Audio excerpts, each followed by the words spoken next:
لبيك لا شريك لك لبيك إن الحمد والنعمة لك والملك لا شريك لك لبيك اللهم لبيك لبيك لا شريك لك لبيك إن الحمد والنعمة لك والملك لا شريك لك. Baik, para jemaah sekalian, kita sambung tawaf yang ketujuh. Kita dah sampai tadi rukun Yamani, kita baca Rabbana atina fid dunya hasanah wa fil akhirati hasanah wa qina azabannar. Bila kita sampai kepada Hajarul Aswad, ini sepatutnya para jemaah sekalian. Sebab itu kita kata tadi daripada awal, bila kita berada di Mekah dan Madinah, kita berada di Mahbitul Wahyi, tempat turunnya Al-Quran. Dan salah satu yang amat menakjubkan, ketika Nabi Ibrahim AS diperintahkan untuk membangunkan kembali Kaabah dengan anak dia Nabi Allah Ismail, dia telah membangunkan asas tapak Kaabah tu dah ada, dia bangunkan kembali. Itu yang dipijak batu tu, ada kesan tapak kaki dekat batu, yang sekarang dipanggil sebagai Maqam Ibrahim. Selepas Nabi Ibrahim alaihi wassalam dengan Nabi Allah Ismail dah bangunkan kembali Kaabah, dia rasa apa? Adakah ini yang dikehendaki oleh Allah, ataupun adakah Allah akan terima ibadat yang dibuat ini, membangunkan kembali Kaabah? Selepas itu dia telah baca satu doa. Sebab itu para jemaah sekalian, kalau kita baca doa ini di Kaabah, di sisi Kaabah, sebenarnya kita baca yang telah dibaca oleh Nabi Ibrahim AS selepas dia membangunkan kembali Kaabah. Dan doa ini ada dalam Al-Quran, dalam suratul Baqarah. Apa doa dia? Rabbana taqabbal minna innaka antas sami'ul alim. Kalau siapa yang baca pada pusingan yang ketujuh ini, sebenarnya dia ulang balik yang telah dibaca oleh Nabi Ibrahim AS. Bertepatan Nabi Ibrahim baca doa ini dan dia baca di sisi Kaabah. Para jemaah ikut saya. Rabbana taqabbal minna innaka antas sami'ul alim. Rabbana taqabbal minna innaka antas sami'ul alim. Rabbana taqabbal minna innaka antas sami'ul alim. Jadi pada jemaah sekalian, bila kita baca doa ni sampai rukun yang mana, Rabbana atina fid dunya hasanah wa fil akhirati hasanah wa qina azabannar, maka selesailah 7 pusingan tawaf kita. Selepas kita dah selesai, disunatkan sembayang sunat tawaf. Asal dia, sembayang sunat tawaf ni di belakang Maqam Ibrahim. Yang tu tadi itulah, yang tempat tapak kaki dia tu. Tetapi sekarang ni, kalau keadaan tidak mengizinkan, dia telah tetapkan satu tempat. Ataupun mana-mana tempat untuk kita sembayang sunat tawaf. Boleh pada jemaah sekalian? Niat dia, lafaz niat dia, saja aku sembahyang sunat tawaf 2 rakaat kerana Allah Ta'ala. Baca doa iftitah, baca suratul Fatihah, baca qul ya ayyuhal kafirun. Dan pada rakaat yang kedua baca apa? Suratul Fatihah dan baca qul huwallahu ahad. Okey, Jadi itulah yang kita buat pada ketika kita berada di tempat tawaf di sisi Kaabah. Boleh pada jemaah sekalian? Insya-Allah. Jadi asal dia tu nak baca mana-mana tu bacalah, tapi ini cuma cadangan. Jangan ingat pula ni mesti baca. Ni apa dia tadi? Cadangan, cadangan. Tidak ada bacaan yang khusus. Ini untuk memudahkan kita. Baik, para jemaah sekalian, sekarang ni kita pergi pada sa'i pula. Sa'i itu apa? Berjalan ulang-alik antara Bukit Safa dan Bukit Marwah menurut syarat-syaratnya. Berjalan ulang-alik antara Bukit Safa dan Bukit Marwah menurut syarat-syarat. Dan para jemaah kena ingat, ada perbezaan antara tawaf dan sa'i. Tawaf, kita tawaf daripada Hajarul Aswad sampai balik Hajarul Aswad dikira berapa? 1. Tapi sa'i, bila kita mula daripada Bukit Safa ke Bukit Marwah, ke Bukit Safa, daripada Bukit Safa ke Bukit Marwah dikira 1. Jangan silap. Nanti orang 7, dia 14. Jadi dia Safa ke Marwah 1, Marwah ke Safa 2. Itu kiraan dia. Mesti bermula di Safa dan berakhir di Marwah. Sebab itu disebutkan, kalau kita nak mulakan tu, kalau nak baca, bacalah. Abda'u bima bada Allah. Aku mulakan apa yang dimulakan oleh Allah Ta'ala. Apa Allah mulakan? Dalam ayat itu, Innas safa wal marwata min sya'airillah. Kalau boleh, hafal ayat itu lagi bagus. Kita baca ayat ni, kita berada di situ pula. Di mana? Di Bukit Safa. Berjalan ulang-alik antara Bukit Safa dan Bukit Marwah menurut syarat-syaratnya. Syarat-syarat sah sa'i.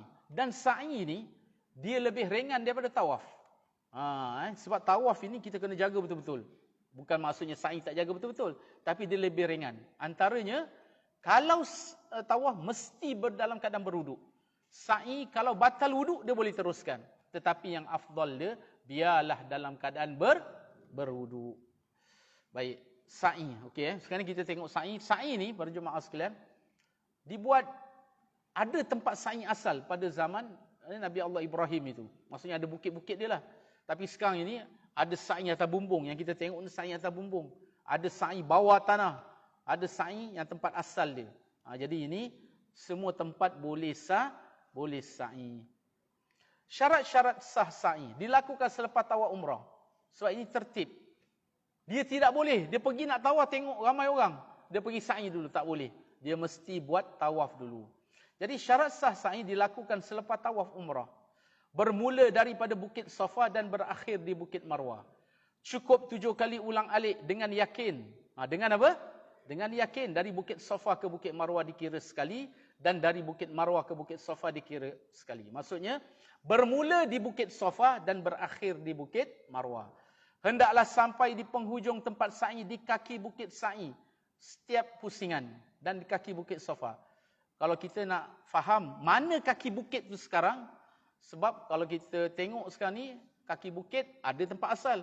Kalau kita pergi tingkat yang seterusnya, rata je semua. Jadi senang daripada jemaah sekalian, kita nak camkan. Kaki Bukit Safa ini adalah di mana wheelchair pusing. Sebab dia ada tempat orang biasa sa'i, dan tengah-tengah tu ada tempat untuk wheelchair. Jadi mana yang wheelchair pusing itu dinamakan dia kaki Bukit Safa.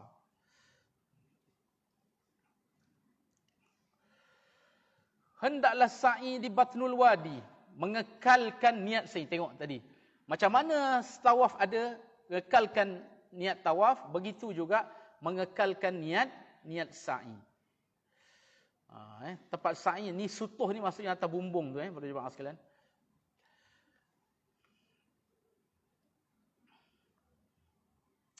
Dalam keadaan berwuduk. Ini sunat dia. Kalau tak ada wuduk pun boleh sa'i. Tak ada wuduk pun boleh sa'i, tapi rugilah. Biarlah kita kalau buat ni, biarlah buat sesempurna yang mungkin. Yang kedua, dilaksanakan sejurus selepas mengerjakan tawaf. Habis sembahyang sunat tawaf, dia terus pergi pada tempat sa'i. Masuk ke tempat sa'i melalui pintu Safa, Babus Safa. Menaiki Bukit Safa dan Bukit Marwah bagi lelaki saja. Naik atas bukit itu. Menghadap ke arah Kaabah sambil bertakbir, Allahu Akbar, Allahu Akbar, Allahu Akbar. La ilaha illallah. Dan berdoa semasa berada di Bukit Safa dan Bukit Marwah. Yang keenam, mualat berturut-turut. Melakukan ramal, berlari-lari anak. Para jemaah sekalian. Kalau tawaf tadi, ingat ni bagi laki-laki. Dia 3 pusingan yang pertama, lari-lari anak. Bagi sa'i, para jemaah sekalian, lelaki juga lari-lari anak bila ada lampu hijau tu. Bila ada apa? Lampu hijau. Jadi, lari-lari anak ni bagi siapa? Lelaki. Jangan jadi perempuan yang kedua selepas hajar lagi. Jadi perempuan dia tidak ada lari-lari anak. Yang lari anak siapa dia? Lelaki. Ada pula yang tanya, dia kata daripada tawaf tadi, dia ikut suami dia pada jemaah sekalian. Tawaf apa semua. Sembahyang sunat tawaf. Tapi nanti pada jemaah sekalian, dia kata masa sa'i pula, lampu hijau, suami dia lari-lari anak. Tak apalah, biar dia lari anak. Cuma suami tu jangan lari terus pada jemaah sekalian. Hilang apa semua. Dah lepas yang lampu hijau tu, berhentilah sekejap kan. Tunggu ke apa, jalan perlahan. Baik, berjalan kaki. Sebenarnya ada tu ada skuter tu apa tu. Kalau tawaf pun sekarang dah ada tu dia boleh naik. Dulu 50, sekarang kita tengok 75. Mungkin sisi dia dah naik ke apa, tak tahulah. Pada jemaah sekalian laju sikit ke apa, tak tahulah. Dulu 50. Berjalan kaki. Nombor 10. Mengelakkan kesesakan di tempat sa'i. Jika berlaku kesesakan di tempat sa'i, elakkan daripada menyakiti orang lain. kemudian berdoa, berzikir. Baik para jemaah sekalian. Para jemaah boleh baca masa sa'i ni macam mana kita baca kat tawaf. Yang penting jangan sunyi daripada berzikir. Ada juga yang dibaca Rabbighfir warham wa'fu wa takarram wa tajawaz amma ta'lam innaka ta'lam ma la na'lam innaka antallah al-azzul akram. Jadi ini amalan sunat sa'i. Jadi masa sa'i ni pun ingat tawaf, sa'i ni tempat mustajab doa. Jadi kita banyakkan berdoa kepada jemaah sekalian bila kita berada pada tempat-tempat ini. Okey, jadi para jemaah sekalian, kemudian selepas kita sa'i, maksudnya selesailah umrah kita. Dikatakan di sini telah masuk waktu untuk tahallul, bercukur atau bergunting. Pengertian bercukur atau bergunting: menanggalkan, menghilangkan sekurang-kurangnya 3 helai rambut di kepala dengan menurut syarat-syarat sahnya. Waktu bergunting ialah selepas sa'i. Rambut di kepala tidak kurang 3 helai rambut. Okey. Bagi lelaki yang afdal dia bercukur. Para jemaah sekalian. So itu diingatkan sangatlah pada jemaah lelaki ni. Bercukur yang paling utama. Sebab itu Nabi telah mendoakan bagi orang bercukur 3 kali. Dan Nabi doakan orang bergunting sekali. Nah, doa 3 kali Nabi ke sekali? 3 kali. Bercukur pada jemaah sekalian. Jadi sebab itu sebab itu ada diingatkan jangan tersilap. Bila kita dah sampai di Marwah, ada orang dia buat apa? Dia gunting sikit pada jemaah sekalian. Dia gunting sikit, lepas tu dia keluar, dia pergi tempat bercukur. Ingat, kalau siapa dah gunting sikit, dia pergi bercukur, pahala dia bergunting, bukan lagi bercukur. Walaupun lepas tu dia bercukur. Dikira yang kita mula-mula buat, jemaah sekalian. Jadi apa? Lepas habis sa'i, kita keluar. Jangan risaulah. Kalau para jemaah, memang kita keluar tu, hotel tu biasanya sofa ke apa tu kan. Para jemaah keluar, jangan risau. Tak tahu tempat cukur. Dah ada ejen kedai cukur tu dah ada. Jemaah sekalian. Memang dia akan bawa. Tak kita minta pun dia tarik kita. Jemaah sekalian. Bawa ke kedai cukur di bawah sofa itu. Jadi sebab itulah, bercukurlah. Janganlah bergunting. Ada pula yang tanya, macam mana pula kalau dia buat umrah sekali lagi? Dia bercukur. Sebenarnya pada jemaah sekalian, kalau kita dah bercukur, sekejap je rambut ni dah naik dah. Kalau pakai songkok tu melekat-lekat dah songkok tu pada jemaah sekalian. Lepas tu dia nak cukur lagi, cukurlah. Tak ada masalah. Jadi sebab itulah, kalau kita buat, ambillah bercukur pada jemaah sekalian. Jangan bergunting. Sebab bergunting ni rugi. Nabi mendoakan dia hanya sekali. Tapi bercukur, Nabi mendoakan sampai 3 kali. Jadi penting pada jemaah sekalian. Sebab itulah, sebenarnya bercukur ni pada jemaah sekalian, yang sunnah dia, bukan senang nak dapat. Bilakah sunnah bercukur ini? Ketika bayi lahir, umur dia 7 hari, disunatkan bercukur. Dan begitu juga ketika jemaah lelaki ketika mengerjakan haji dan umrah. Adapun perempuan, dia cuma menggunting hujung-hujung rambut itu seruas jari dia. Okey. Baik, pada jemaah sekalian, sekiranya tiada rambut, boleh melalukan pisau cukur. Dah tak ada rambut, boleh melalukan pisau cukur. Boleh pada jemaah sekalian. Sambil tu, dan mereka pun tahu, bila mereka nak gunting rambut itu ataupun bercukur, biasanya sunnah dia, mereka tahu, mereka akan gunakan, mulakan daripada sebelah kanan. Dan sambil dia nak buat tu, para jemaah baca doa. Apa doa dia? Rabbana taqabbal minna innaka antas samiul alim. Kita baca sama-sama. Rabbana taqabbal minna innaka antas samiul alim. Mudah-mudahan Allah terima segala ibadat yang telah kita lakukan. Boleh pada jemaah sekalian Jangan lupa bercukur pada jemaah sekalian. Tertib dikira sah apabila rukun umrah dilakukan mengikut susunan yang telah ditetapkan. Apa tertib itu? Perkara yang dahulu didahulukan, perkara yang kemudian dikemudiankan. Okey, kita dah lalu pada jemaah sekalian. Baik, tadi saya inilah pada jemaah sekalian, mungkin kita boleh kongsikan bersama. Tadi masa taklimat tadi Puan Hajah Hafizah tadi pada jemaah sekalian, dia ada ceritakan kan. Cuma saya nak ingatkan begini pada jemaah sekalian Ada satu hadis Nabi SAW, Nabi kata apa? Umrah fi Ramadan kahajjatin ma'i. Nabi kata, umrah yang dikerjakan dalam bulan Ramadan seperti mengerjakan haji bersama dengan aku.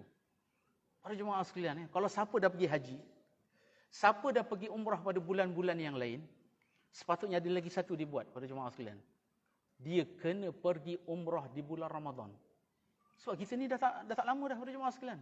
Cuma di akhir Rajab, Syaban, Ramadan pada jemaah sekalian. Kalau para jemaah yang kata apa kena penjadualan semula tu, kalau ada kesempatan, ada waktu apa semua, saya cadangkan nak pergi umrah bulan Ramadan pada jemaah sekalian. Sebab seolah-olah mengerjakan haji bersama dengan Nabi. Sebab itu dikatakan dulu, sekarang ni tak kira masa lah. Dulu para jemaah sekalian, Mekah ini didatangi 2 kali je. Waktu lain kosong Mekah ni. Pertama orang datang haji. Yang kedua, orang Arab tu datang untuk mengerjakan umrah dalam bulan Ramadan pada jemaah sekalian. So itu hebatnya umrah dalam bulan Ramadan ni. Bahkan sebelum yang kita pandemik ni apa, waktu umrah ini melebihi orang datang haji sebab dia tak ada kota. Dan orang yang berada dalam Masjidil Haram itu sepenuh-penuhnya, terutama 10 yang terakhir. So itu para jemaah sekalian, kalau ada kesempatan mereka iktikaf. Tak kisah nak pergi awal ke, nak pergi pertengahan Ramadan. Kalau boleh paling bagus dia pergi akhir dan dia iktikaf dalam 10 hari yang terakhir dalam bulan Ramadan itu kerana Lailatul Qadar. So orang Arab macam tu. Dia akan iktikaf di Masjidil Haram. So itu kita masuk penuh Masjidil Haram tu pada jemaah sekalian. 10 hari itu mereka tidak akan keluar daripada Masjidil Haram. Ini confirm Lailatul Qadar pada jemaah sekalian. Jadi kalau ada kesempatan saya cadangkanlah pada jemaah sekalian. Ada kesempatan waktu, kewangan apa semua. Para jemaah yang dah pergi haji, dah pergi umrah pada bulan-bulan lain, patutnya kena buat lagi satu pada jemaah sekalian. Pergi umrah dalam bulan Ramadan. Umrah fi Ramadan, kahajjatin ma'i kata Nabi SAW. Umrah pada bulan Ramadan ini seperti mengerjakan haji bersama dengan aku, kata Rasulullah SAW.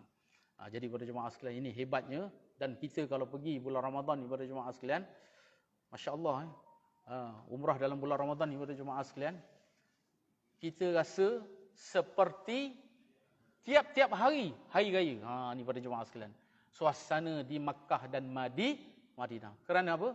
Kerana hebatnya mereka beribadat, hebatnya mereka baca Quran, hebatnya mereka iktikaf.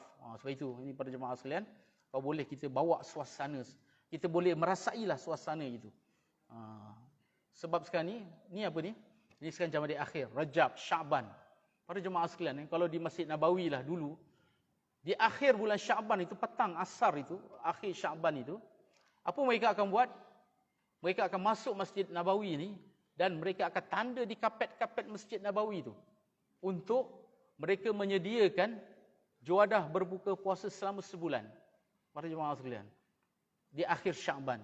Maksudnya hari pertama Ramadan dia masuk tu dia dah bawa dah. Bawa roti, bawa apalah makanan yang agak ringan lah dalam Masjid Nabawi. Jadi bila dia masuk Masjid Nabawi, tiba-tiba dia tengok tempat yang dia tanda tu dah ada orang letak. Jadi gaduh pada jemaah sekalian. Gaduh, situ gaduh, sini gaduh. Akhirnya apa buat? Dia buat undang-undang pula pada jemaah sekalian. Siapa yang nak menyediakan juadah berbuka puasa selama sebulan itu kena ada permit pada jemaah sekalian. Yang kita permit bazar Ramadan. Dia permit nak kasih orang makan pada jemaah sekalian. Siapa ada permit barulah dia boleh sediakan. Kalau tidak tak boleh pada jemaah sekalian.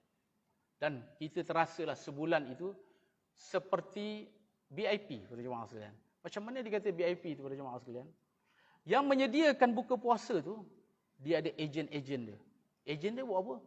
Tunggu pintu masjid. Tunggu depan tandas.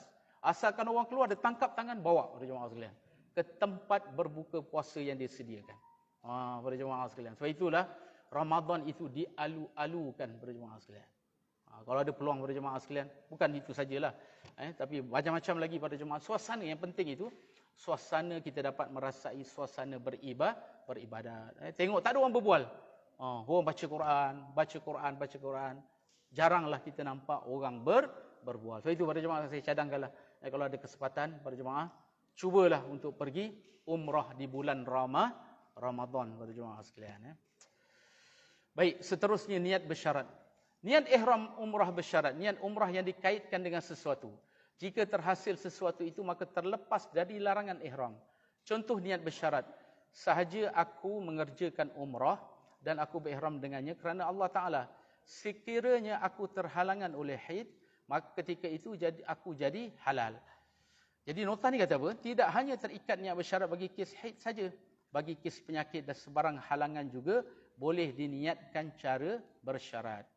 Jadi pada jemaah sekalian, sebenarnya bagi orang perempuan ni, kadang-kadang inilah masalah dia. Cuma saya nak ingatkanlah. Cuma kita tentang haid ini pada jemaah sekalian. Yang pertama, doa Allah permudahkan urusan. Pertama, itu yang pertama sekali pada jemaah sekalian. Kita permudahkan, kita minta Allah permudahkan urusan. Dan orang yang nak makan pil penahan haid ke apa ini, sebenarnya bukan dia nak pergi besok ke apa, hari ni dia pergi farmasi, dia pergi beli. Bukan pada jemaah sekalian. Dia kena mendapatkan nasihat daripada doktor pada jemaah sekalian. Dia jumpa doktor, tanya, dan doktor akan tengok apa jadual dia dan yang sesuai. Cuma yang kita nak ingatkanlah, kadang-kadang orang ni, kan kita sebut tadi, tawaf, apa semua, Mekah ini semua, dia adalah tempat mustajab doa pada jemaah sekalian. Mustajab doa. Sebab ada tu, dia doa entah apa-apa pada jemaah sekalian. Dia tengah tawaf, dia kata, Ya Allah, jangan datangkan haid. Ya Allah, jangan datangkan haid. Ini berlaku pada jemaah sekalian. Terus haid dia tak datang. Dah balik Malaysia pun tak datang. Ini diceritakan di masa kursus untuk petugas pada jemaah sekalian. Dia kata, Ya Allah, jangan datangkan haid. Haid dia tak datang. Terpaksa dia jumpa dengan pengurusan tabung haji. Minta nak bertugas balik. Kenapa? Nak doa datang haid pula. Pada jemaah sekalian. Sampai macam tu sekali pada jemaah sekalian. Jangan doa yang bukan. Doa minta Allah permudahkan urusan. Adakah wanita zaman Nabi tak ada haid? Hanya wanita zaman ni je ada haid pada jemaah sekalian. Zaman dulu pun ada, sepanjang zaman ada pada jemaah sekalian. Sebab itulah ketika Nabi SAW mengerjakan haji, ketika Nabi nak bertolak, macam-macam datang. Ada melahirkan anak, kan, datang jumpa Nabi. Nabi kata mandi pada jemaah sekalian. Sebab dia nifas pada jemaah sekalian. Tapi mandi sunat ihram tetap kena buat. Dan Aisyah pun ceritakan dia sedih. Ketika mengerjakan haji, dia datang haid. Apa Nabi pesan pada Aisyah? Nabi kata, buat semua amalan haji. Kecuali satu, iaitu tawaf. Jangan tawaf melainkan dah suci. Jadi pada jemaah sekalian apa berlaku? Kita doakan. Minta dipermudahkan urusan. Jadi ini antara contoh niat bersyarat. Tapi tadilah yang kita sebut, kalau siapa yang nak makan itu, dia mestilah dapatkan nasihat dan dia penting pada jemaah sekalian. Sebab kalaulah tidak kena dengan apa ni yang sepatutnya, dia akan mengganggu kitaran itu. Jadi mengganggu kitaran itu akan jadi masalah. Jadi dia kata di sini apa? Tidak hanya terikat niat bersyarat bagi kes haid saja, bagi kes dan sebarang halangan juga boleh diniatkan dengan cara bersyarat. Niat bersyarat dari Aisyah radhiyallahu an, Diba'ah bin Zubair masuk ke tempat Rasulullah sallallahu alaihi wasallam dan berkata, Ya Rasulullah sallallahu alaihi wasallam, saya ingin melaksanakan haji akan tetapi saya sakit. Maka Rasulullah sallallahu alaihi wasallam bersabda, laksanakanlah haji dan bersyarat, yakni menambah syarat dalam ihram, tempat tahallulku di mana aku terhalang. Niat bersyarat, keadaan niat bersyarat yang dibolehkan dalam keadaan tidak haid, dia suci, dia kata apa? Dia berniat ihram dengan menyatakan, saja aku mengerjakan umrah dan aku berihram dengannya kerana Allah Ta'ala. Sekiranya aku kedatangan haid dan haidku berterusan sehingga tarik pulang, maka jadi halallah aku pada jemaah sekalian. Sebab itu kalau siapa yang haid pada jemaah sekalian, bila dia sampai di Mekah, dia tak boleh buat lagi, dia duduk tunggu. Sehinggalah dia suci, lepas tu barulah dia mandi, lepas tu barulah dia pergi mengerjakan tawaf, sa'i. Sebab itulah yang kalau kata yang nak makan obat tu kan, itulah nanti dia akan buat pada jemaah sekalian. Sementara dia tunggu dekat hotel ke apa, dia tetap lagi dalam larangan apa? Larangan ihram. Dia jaga tentang larangan ihram. Dalam keadaan berhaid, dia berniat ihram umrah dengan menyertakan syarat. Saja aku mengerjakan umrah dan aku berihram dengannya kan Allah Ta'ala. Sekiranya haid aku berterusan hingga tarik pulang, maka jadi halallah aku. Jadi halallah aku. Jadi dalam keadaan suci dan dalam keadaan dia ada haid. Keadaan niat bersyarat yang tidak dibolehkan. Dalam keadaan tidak berhaid, dia berniat ihram umrah. Saja aku mengerjakan umrah dan aku berihram dengannya kerana Allah Ta'ala. Naik bas, jalan. Selepas 3 jam, datang pula haid. Dia sambung pula. Jika haid aku berterusan sehingga tarikh pulang, maka jadi halal lah aku. Selepas berapa jam? 3 jam, para jemaah sekalian. Baru dia sambung, tak boleh. Dia mestilah serentak. Macam dekat awal tadi, para jemaah sekalian. Sebab ini dia kata apa dia baca apa? Selepas dia dah 3 jam, lepas tu haid dia datang, baru dia baca. Ini yang disebutkan tentang niat bersyarat, para jemaah sekalian. Okey, para jemaah sekalian. Jadi yang penting tadi apa? Daripada awal doa apa? Minta Allah permudahkan urusan, para jemaah sekalian. Sebenarnya orang dulu pun, para jemaah sekalian, dikatakan orang dulu pun ada masalah ini juga. Apa mereka buat? Orang dulu, para jemaah sekalian, dia rebus kayu sugi tu, dia rebus dan dia minum air dia. Ini orang dulu. Mereka pun ada ikhtiar-ikhtiar tentang haid ini, para jemaah sekalian. Baik, tawaf wada' ataupun tawaf selamat tinggal. Bila kita nak tinggalkan Mekah itu, ada tawaf wada'. Yang berkait dengan kita tadi apa? Tawaf umrah, tawaf sunat, dan ini dia lagi satu, tawaf wada'. Baik, tawaf wada' ialah tawaf selamat tinggal dilakukan bagi mereka yang hendak meninggalkan Mekah jarak 2 marhalah. 2 marhalah. Hukum tawaf wada' wajib bagi orang yang bermusafir meninggalkan Mekah pada jarak yang mengharuskan qasar salat, iaitu 2 marhalah. Orang yang meninggalkan Mekah dan akan bermukim di luar tanah haram selama 4 hari atau lebih, walaupun jaraknya kurang dari 2 marhalah, ni orang Mekah lah, para jemaah sekalian. Orang yang meninggalkan tawaf wada' tanpa uzur yang dibenarkan syarak dikenakan dam, tertib dan takdir.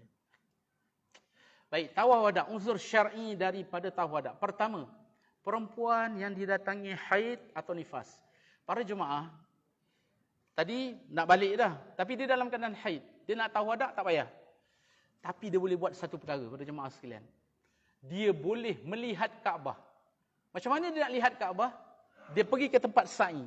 Sebab sa'i ini bukan masjid. Tu ingat. Hatta, kan, para jemaah, orang tak ada air semayang pun tadi boleh sa'i kan. Sebab itu dikatakan, tempat sa'i ni bukan masjid, sebab itu tidak ada niat iktikaf di tempat sa'i. Dan orang yang haid pun boleh berada di tempat sa'i. Jadi dia buat apa? Dia pergi ke tempat sa'i, dia naik atas bukit Safa, dia tengok Kaabah. Sebab melihat Kaabah itu dikira ibadat. Jadi sebelum dia meninggalkan Mekah, perkara terakhir yang dia buat, tengok apa? Tengok Kaabah, pada jemaah sekalian. Jadi boleh buat yang itu. Sebab dia tawaf, dia tidak boleh.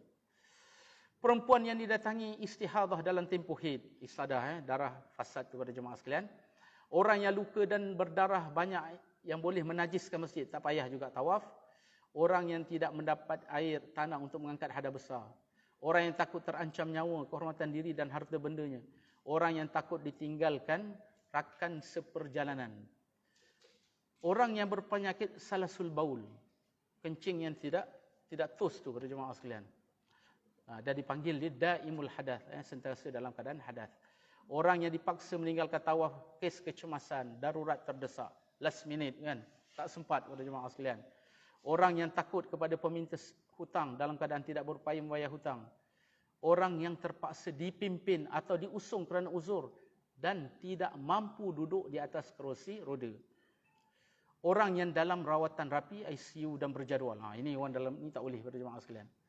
Petugas yang kerap masuk, ada petugas haji kan, dia kerap masuk kelab keluar kerana tugas menguruskan jemaah. Jadi dia pun tidak payah tawaf wada'. Uruf semasa tawaf wada', 2 kategori. Golongan yang tiada masalah dalam babus safar, musafir. Tempoh menunggu 8 jam. Selepas dia tawaf wada' tu, tempoh menunggu dia berapa jam? 8 jam. Tempoh ini dalam keadaan biasa tanpa ada halangan atas sebab urusan berkaitan pemusafiran. Kiraan masa 8 jam tersebut hendaklah dikira bermula daripada masa jemaah haji sampai di bangunan penginapan setelah pulang dari tawaf wada'. Sekiranya jemaah tidak keluar dari Mekah dalam masa 8 jam selepas tawaf wada', bukan disebabkan masalah urusan berkaitan pemusafiran, tawaf wada'nya dianggap telah batal dan perlu diulang semula, pada jemaah sekalian. Jadi tempoh dia berapa jam? 8 jam. Selepas dia sampai di bangunan penginapan. Yang kedua, golongan yang ada masalah dalam bab safar, yakni bab musafir. Tempoh menunggu dia 24 jam. Tadi itu tak ada masalah, 8 jam. Tempoh ini adalah dalam keadaan di mana tawaf wada' telah selesai. Kemudian dalam tempoh 24 jam baru dimaklumkan kelewatan pergerakan kenderaan. Nak masuk tu tak boleh, bas nak masuk tak boleh. Sebab kalau duduk di hotel yang itu, parking dia tu kat bawah tu, pada jemaah sekalian. Bawah tanah tu. Jadi yang nak masuk tu, berderet. Bila ada masalah ke apa. Ataupun dapat tahu flight delay ke apa pada jemaah sekalian. Ini berkaitan dengan pemusafiran. Tempoh menunggu 24 jam. Tempoh ini adalah dalam keadaan di mana tawaf wada' telah selesai. Kemudian dalam tempoh 24 jam baru dimaklumkan kelewatan pergerakan kenderaan keluar dari Mekah. Maka jemaah tidak perlu mengulang semula tawaf wada'. Perkiraan masa 24 jam tersebut hendaklah dikira bermula dari masa jemaah haji sampai di bangunan penginapan setelah pulang daripada tawaf wada'. Apakah perkara-perkara yang perlu dilakukan oleh jemaah haji, jemaah umrah sebelum mereka melakukan tawaf wada' dan sesudah melakukannya? Adakah boleh mereka sengaja melengah-lengahkan perjalanan kerana makan, minum, membeli belah atau menziarahi kawan-kawan? Para jemaah sekalian, kita nak jadikan yang terakhir kita tinggalkan Mekah tu adalah tawaf. Apa-apa saja perbuatan yang dilakukan selepas tawaf wada' yang tidak termasuk dalam kategori tanda-tanda yang menunjukkan hendak bermukim di Mekah, mazannatul iqamah, dan tidak bercanggah dengan konsep berakhir meninggalkan Mekah dengan tawaf wada' adalah dibenarkan. Ada keperluan. Nanti kita tengok. Okey. Jadi para jemaah sekalian, minta alihkan kita lah. Tak payah angkat tangan. MCX 7806 para jemaah sekalian. Dia boleh minta alihkan kita sebab ada orang nak berniaga dekat situ. Baik para jemaah sekalian. Bila nak balik tu ada taklimat. Jadi para jemaah kena dengar taklimat tu. Dapatkan maklumat penerbangan pulang dari pejabat pengurusan. Persiapan dan kemaskini semua barang keperluan. Jika berhajat hendak belikan barangan, belilah sebelum melakukan tawaf wada'. Nak beli bila? Sebelum tawaf wada'. Kecualilah kalau ada keperluan. Berkaitan dengan pemusafiran. Macam mana berkaitan? Lepas tawaf, slipper dia hilang. Jadi nak balik ni perlu tak slipper? Perlu pada jemaah sekalian. Itu kalau dia beli tak jadi masalah. Tapi kalau lupa beli minyak wangi, tu tak payah pada jemaah sekalian. Dia kata itu je dia belum beli. Dia kata itu je belum beli, yang lain dah beli. Tak boleh beli, nak beli juga, belilah, suruh dia beli. Lepas tu bayar dam pada jemaah sekalian. Sebab apa? Dia tidak berkaitan dengan pemusafiran. Kalau slipper tu ya, sebab kita nak pakai. Apatah lagi kalau beli slipper kat airport cukup mahal pada jemaah sekalian. Ada jual kat airport tapi terlalu mahal. Beg bagasi dibawa ke lobi untuk urusan angkut ke bas oleh, ini pengurusan lah. Berwuduk dan tawaf wada' dalam tempoh 4 atau 5 jam sebelum bertolak meninggalkan Mekah. Ada lagi satu cara pada jemaah sekalian. Katakan kita bertolak lepas zuhur. Lepas zuhur bertolak. Jadi pada jemaah sekalian, takkanlah nak tawaf lepas zuhur tu orang sesak kan. Tapi boleh dibuat pada jemaah sekalian. Pagi tu dia pergi tawaf 5 pusingan ataupun 6 pusingan. Lepas tu dia balik. Lepas tu katakan dia sembahyang zuhur, lepas zuhur dia tawaf lagi 2 pada jemaah sekalian. Cukup 7 lepas tu balik. Sebab kalau dia dah tawaf 7, dia tak boleh pergi lagi pada jemaah sekalian. Jadi ini ada disebutkanlah kalau dia nak sembahyang zuhur berjemaah. Tinggal lagi satu, ada masalah. Boleh habis dalam masa yang singkat insya-Allah. Tidak perlu memakai pakaian ihram. Ini lagi satu. Tawaf sunat, tawaf wada' tidak perlu pakai pakaian ihram. Ini penting pada jemaah sekalian. Sebab ada tu, dia nak tawaf wada', dia pergi ke Tanaim dulu pada jemaah sekalian. Ini masalah pada jemaah sekalian. Ini kena tahu. Kalau nak tawaf wada' tak payah keluar ke miqat. Lafaz niat dia, ya Allah aku hendak tahu Baitullahil Haram 7 keliling tawaf wada', maka permudahkanlah bagiku dan terimalah daripadaku kerana Allah Ta'ala. Dan ada ulama sebutkan bila kita tahu tu doa lah, ya Allah jangan jadikan ini kedatangan aku yang terakhir pada jemaah sekalian. Minta datang lagi. Minta Allah permudahkan untuk datang lagi. Baik. Pelaksanaan tawaf wada' tidak boleh dilakukan kecuali setelah sempurna melakukan tawaf rukun. hendaklah bersegera meninggalkan Mekah kecuali kerana perkaitan solat atau perjalanan. Baik. Perkara-perkara yang boleh dilakukan selepas tawaf wada' semasa berada dalam Masjidil Haram, menunaikan solat sunnah tawaf. Lepas kita wada' boleh solat sunat dan berdoa selepasnya selepas di Masjidil Haram. Mengucup Hajarul Aswad, minum air Zam-Zam. Para jemaah sekalian, tadi saya lupa nak sebut. Sepatutnya para jemaah sekalian, kita selepas tawaf umrah tadi, selepas kita sembahyang sunat tawaf, sepatutnya antara yang kita buat adalah minum air Zam-Zam. Minum apa? Air Zam-Zam. Dan minum air Zam-Zam ni termasuk daripada ibadat pada jemaah sekalian. Dan Nabi SAW menyebutkan, ma'u Zam-Zam lima syuribalah. Air Zam-Zam ni apa yang kita niatkan. Kalau kita niatkan hajat dunia, hajat akhirat, akan dimakbulkan oleh Allah Ta'ala. Dan bagusnya kalau kita minum air Zam-Zam ni pada jemaah sekalian, kita minum dan baca doa yang dibaca oleh Abdullah bin Abbas radhiyallahu anhuma. Dia kalau nak minum air Zam-Zam ni, dia baca doa dan dia minta 3 perkara. Minta ilmu yang bermanfaat, rezeki yang luas, dan obat daripada segala penyakit. Para jemaah ikut saya. Bismillah. Walhamdulillah. Wassalatu wassalam. Ala Rasulillah. Allahumma inni as'aluka ilman nafi'a wa rizqan wasi'a wa shifa min kulli da. Lagi sekali. Allahumma inni as'aluka ilman nafi'a wa rizqan wasi'a wa shifa min kulli da. Dan kalau kita minum 3 kali teguk pada jemaah sekalian. Bismillah. Alhamdulillah. Bismillah. Alhamdulillah. Bismillah. Alhamdulillah. Yang keempat baru kita minum terus. Dan dikatakan dalam hadis itu, orang yang takut minum Zam-Zam tu orang munafik. Sebab itu minum Zam-Zam ni ibadat pada jemaah sekalian. Dan kalau boleh lah, kalau kita pergi ke Mekah ke pergi ke Madinah ni, kita tak minum air melainkan Zam-Zam. Pada jemaah sekalian. Tak minum air melainkan apa? Melainkan Zam-Zam. Kita bawa bekal lah. Bawa botol mineral ni, isi sambil jalan minum. Mana-mana tempat. Sepatutnya begitu pada jemaah sekalian. Kita ambil peluang untuk memperbanyakkan minum air Zam-Zam. Jadi air Zam-Zam ini, sebab dikatakan, air yang Allah ciptakan ada 3 pada jemaah sekalian. Air yang Allah ciptakan, air yang mulia ni, Allah ciptakan ada 3. Pertama, air yang keluar daripada jari jemari Nabi SAW. Yang kedua adalah air Zam-Zam. Dan yang ketiga adalah daripada telaga Kautsar. Itu 3. Baik, soalan dia. Antara 3 air ni, mana air yang paling mulia sekali? Air mulia Allah jadikan 3. Tapi antara 3 ni, mana yang paling mulia? Siapa dapat jawab boleh balik. Kita bagi dia balik awal. Antara 3 tu mana yang paling mulia? Air?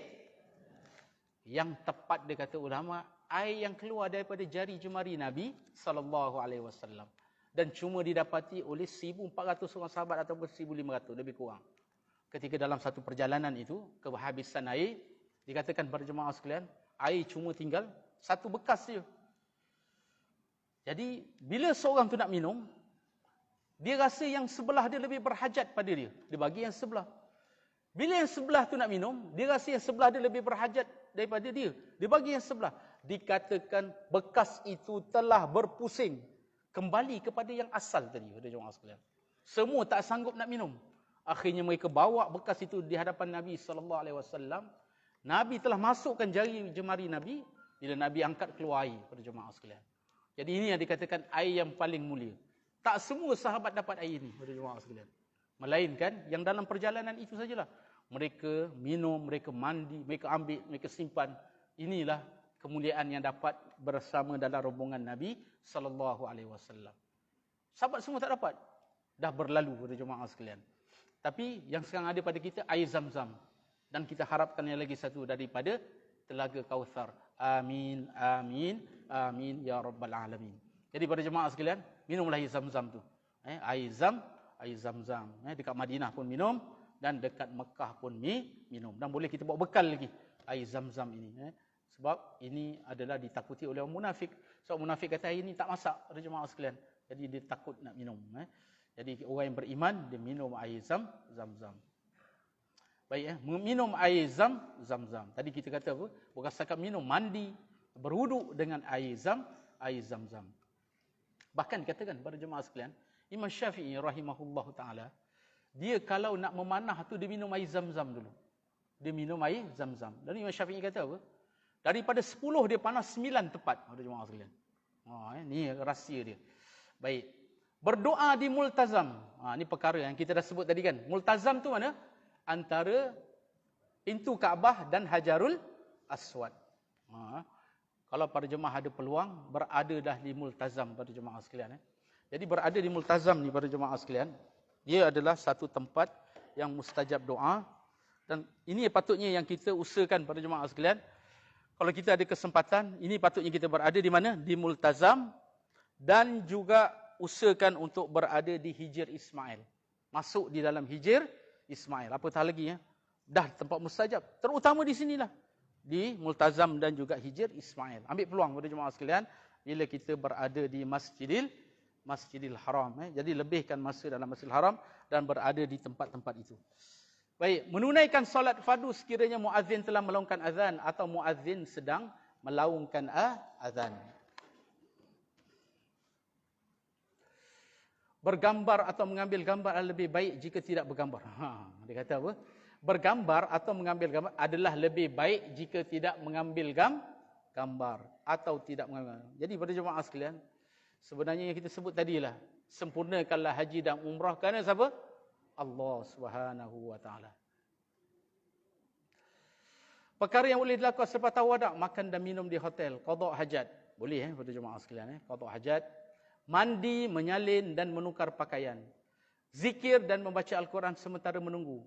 Mengambil beg yang barang yang diletakkan, ditinggalkan di bilik penginapan, dia terlupa, dia boleh ambil. Mencari isteri, saudara, waris dan rakan yang hilang. Dah habis ada yang hilang, boleh cari. Mengangkat barang yang hendak dibawa bersama.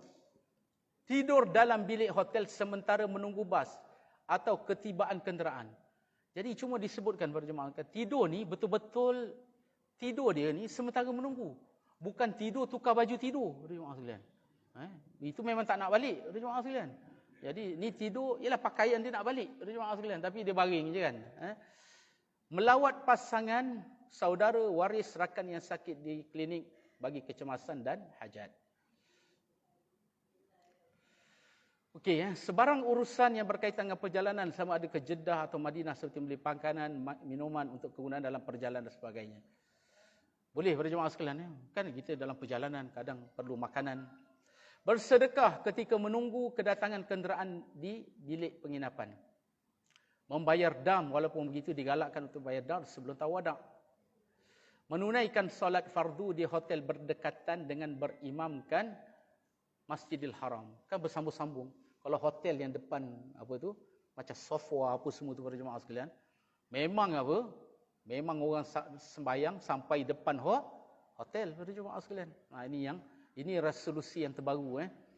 Resolusi Muzakarah Haji peringkat kebangsaan kali ke-35 musim haji 1439 tahun 2018. Baik, perkara yang tidak digalakkan selepas tawaduk, berlengah-lengah di dalam Masjidil Haram sehingga menyebabkan perjalanan jemaah haji lain terganggu kerana menunggu kepulangan jemaah tersebut. Sebab itu berhati-hatilah para jemaah sekalian. Bila kita kata yang terakhir dia buat tawaf wadak saja. Yang dibuat apanya? Tawaf wadak. Sebab tu ada semua jemaah dah ada dalam bas. Dah sampai ke hotel, dia tak sampai-sampai lagi. Rupanya dia pergi sa'i wadak, ada jemaah sekalian. Yang ada tawaf wadak. Sa'i wadak tak ada, ada jemaah sekalian. Orang tak tahu. Tanya dia, orang semua dah ada dah, kenapa lambat sangat? Dia kata, macam mana nak buat? Kat sa'i tu penuh orang, dia kata, jemaah sekalian. Tu dia lambat habis tu. Bersedekah semasa dalam Masjidil Haram atau dalam perjalanan balik ke bangunan penginapan. Jika bersedekah sambil berjalan tidak tercari-cari, maka tidak batal. Maksudnya pada jemaah sekalian, dia habis tawaf, pintu tu situ. Dia jalan je ke pintu tu. Tiba-tiba ada yang minta sedekah kat situ, dia bagi. Tapi kalau yang minta sedekah tu dekat tiang, dia melencong. Ini yang jadi masalah pada jemaah sekalian. Itu yang dikata dia mencari-cari. Tapi kalau tidak tercari-cari, itu tak jadi masalah. Perkara yang tidak digalakkan selepas tawadak dalam perjalanan kamu kenapa? Membeli barangan yang tiada kaitan dengan keperluan perjalanan seperti tasbih, minyak wangi, cincin, kain tudung, makanan burung dan sebagainya. Bergambar atau mengambil gambar semasa dalam perjalanan ke bangunan penginapan. Jadi berhati-hatilah. Lagi satu pada jemaah sekalian, ni mungkin kita boleh kongsi lah pada jemaah sekalian. Kita dekat sana pada jemaah sekalian. Kita kata daripada awal tadi, fokus pada jemaah sekalian. Fokus kepada ibadat. Allah permudahkan pada zaman ni. Dulu pada jemaah sekalian, Allah, hubungan cukup susah. Bayangkan dulu, kalau kita nak telefon Malaysia ni, kita beli kad 50 rial. 50 rial, 5 minit dia boleh cakap pada jemaah sekalian. 50 rial, boleh cakap berapa minit? 5 minit. Tapi sekarang ni Allah, dengan ada internet, dengan ada apa sekarang ni, orang boleh berbual sambil habis bateri pada jemaah sekalian. Sebab itulah, kita fokuslah, kita doalah pada Allah. Allah permudahkan. Sebab ada orang, dia pergi kat sana, tapi dia boleh tahu yang kat rumah ni sarapan makan apa, makan tengah hari apa, makan malam apa. Allah tak payahlah pada jemaah sekalian. Sebab itulah antara doa safar tu, Allahumma antas sahibu fis safar wal khalifatu fil ahal. Ya Allah, engkaulah peneman dalam perjalanan kami dan engkaulah pengganti kepada keluarga kami. Para jemaah sekalian, fokus pada jemaah sekalian. Sebab ada orang tu habis kita tengok. Memang masa dia sepanjang masa online pada jemaah sekalian. Jadi sebab itulah Allah pada jemaah sekalian. Bahkan online sepanjang masa. Sekarang ni bila online, siapa-siapa boleh telefon. Ada pula orang telefon dia. Orang tu tanya ada kat mana? Dia pula kata, teka ada kat mana? Pada jemaah sekalian. Masa tawaf pada jemaah sekalian. Ini banyak gangguan-gangguan ketika dalam beribadat. Kalau tidak habis masa begitu je pada jemaah sekalian. Sebab tu yang kita fokuslah betul-betul, ambil peluang bila berada dalam Masjid Nabawi dan Masjidil Haram. Dulu memang pada jemaah sekalian, dulu Masjidil Haram ni, kamera yang ada kamera, dia memang tak kasih ambil. Sekarang ni tak boleh pula kan, dah kena pakai ni pula. Bukan setakat tu je, dah ada charger handphone dalam Masjidil Haram pada jemaah sekalian. Bawa charger dia je, lekat ya Allah pada jemaah sekalian. Sebab itu berhati-hati, gunakan keperluan lah. Ada keperluan kita gunakan. Tapi jangan habiskan masa, sentiasalah dalam itulah berbual ke apa. Baik, sekarang ni kita pergi ke Madinah. Baik, para jemaah sekalian, berziarah ke Madinah ini salah satu daripada yang digalakkan dalam hadis Nabi sallallahu alaihi wasallam. Nabi kata apa? Tidak digalakkan mengembara kecuali kepada 3 masjid. Masjidil apa? Masjidil Haram di Mekah, Masjid Nabawi di Madinah, Masjidil Aqsa di Palestin. Allah, jemaah sekalian. Sebabnya kita kena tadamkan azam lah. Kalau siapa dah pergi 2 masjid ini, dia kena ada azam nak pergi Masjidil Aqsa di Palestin. Sembayang di Masjidil Haram akan dapat 100,000. Sembayang di Masjid Nabawi akan dapat 1,000. Sembayang di Masjidil Aqsa akan dapat 500. Mudah-mudahan kita semua Allah beri kesempatan lah dapat ziarah ke Masjidil Aqsa pada jemaah sekalian di Palestin. Baik, ketika mengerjakan umrah ni, para jemaah ada program ziarah ke Madinah. Jadi Madinah ni pada jemaah sekalian sebenarnya apa? Yang lebih dia itu, maksudnya tempat tumpuan dia adalah Masjid Nabawi. Sebab itulah Nabi kata dalam hadis ini, salatun fi masjidi haza khairun min alfi salatin fi ma siwa illa al-masjidil haram. Nabi kata, sembahyang dalam masjid Nabi ni dapat 1000, melainkan lebih baik daripada sembahyang di masjid lain kecuali Masjidil Haram. Baik, para jemaah sekalian, di sini kita nak ingatkan tentang Masjid Nabawi dan juga Masjidil Haram. Masjid Nabawi ni, bila kata masjid, para jemaah sekalian, adapun Masjidil Haram ini dia ada 2 pengertian para jemaah sekalian. Yang pertama, yang dimaksudkan Masjidil Haram adalah masjid yang ada padanya Kaabah. Itu yang pertama. Yang kedua, dimaksudkan Masjidil Haram itu ialah seluruh tanah haram. Bila kata seluruh tanah haram tu apa? Kita kena tahu kalau seluruh tanah haram, pertama Mekah, yang kedua Mina, dan yang ketiga Muzdalifah.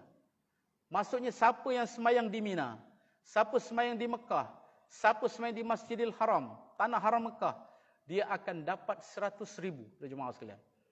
Sebab itulah Nabi SAW menyebutkan tentang sembahyang di Masjidil Haram itu. Dan Nabi telah tunjukkan ketika Nabi datang pada tahun yang ke-6 Hijrah itu. Nabi datang ke Hudaibiyah. Sebab itu para jemaah sekalian, bila tahun yang ke-6 itu Nabi datang ke Hudaibiyah, Nabi telah berkemah di mana? Di sempadan tanah haram. Nabi tak masuk ke Hudaibiyah. Kalau para jemaah ziarah ke Hudaibiyah, nanti dia akan keluar tu, sebenarnya dia keluar tu tanah halal tu. Jadi apa berlaku? Ketika masuk waktu solat, Nabi SAW perintahkan sahabat masuk ke sempadan tanah haram. Maksudnya sembahyang di tanah haram akan dapat 100,000. Cuma kita cuba nak ingatkan beginilah, jangan salah faham pada jemaah sekalian. Bila disebutkan sembahyang di tanah haram ini dapat 100,000, sembahyang kat hotel je pada jemaah sekalian. Allah, rugilah pada jemaah sekalian.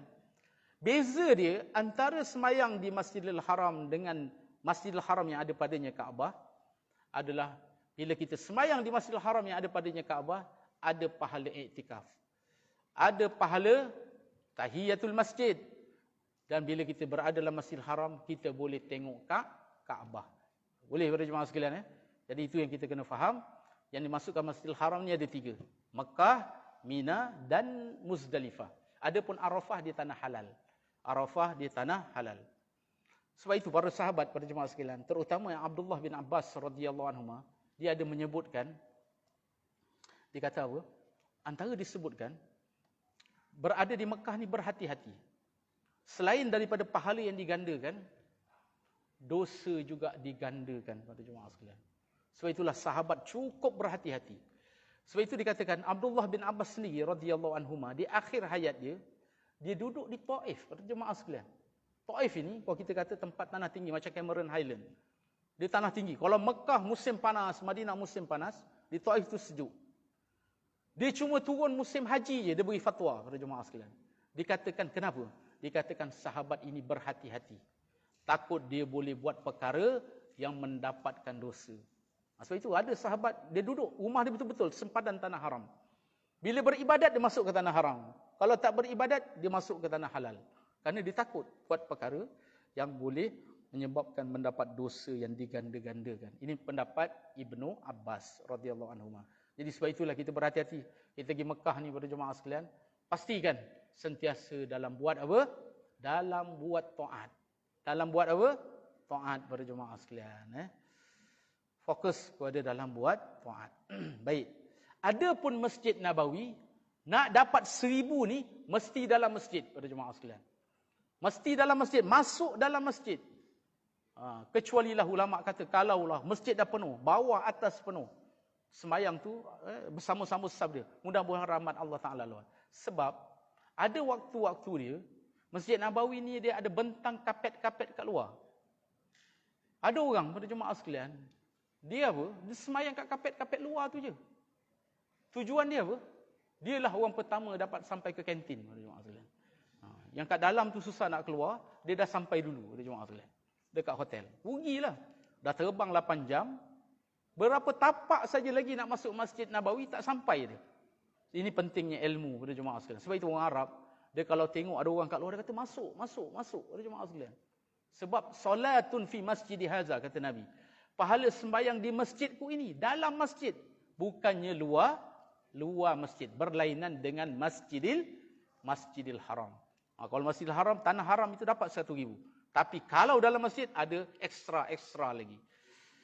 Baik, jumhur ulama berpendapat semua bangunan tambahan selepas zaman Nabi SAW termasuk dalam masjidku.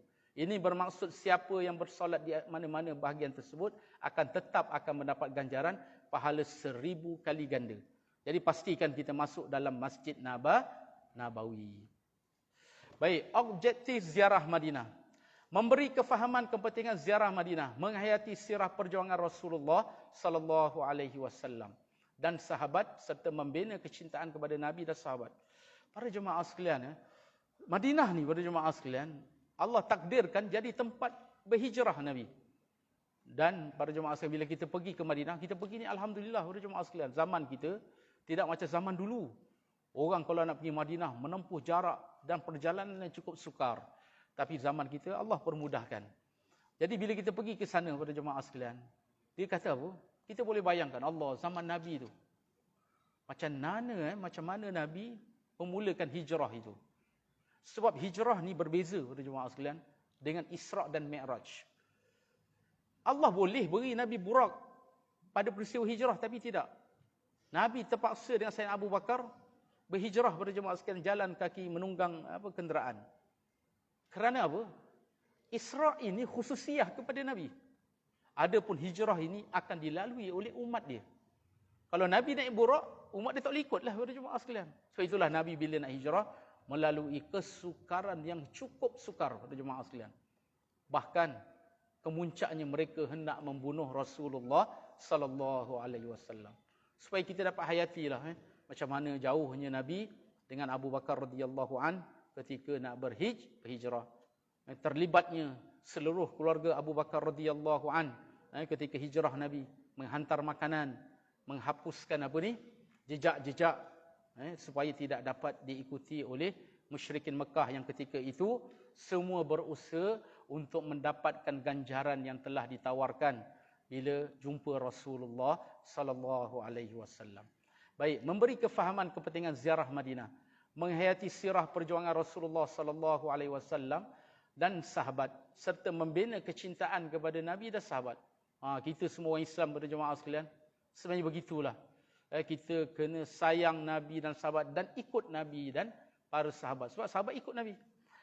Sebagai tanda terima kasih dan penghargaan yang amat tinggi terhadap kesusahan. Para jemaah sekalian, apa berlaku pada mereka? Mereka dah hidup di Mekah. Dah hidup dah stabil, dah ada harta. Tapi bila datang perintah hijrah, terpaksa tinggalkan. Kita boleh rasa sekarang pada jemaah sekalian. Dah membina kehidupan.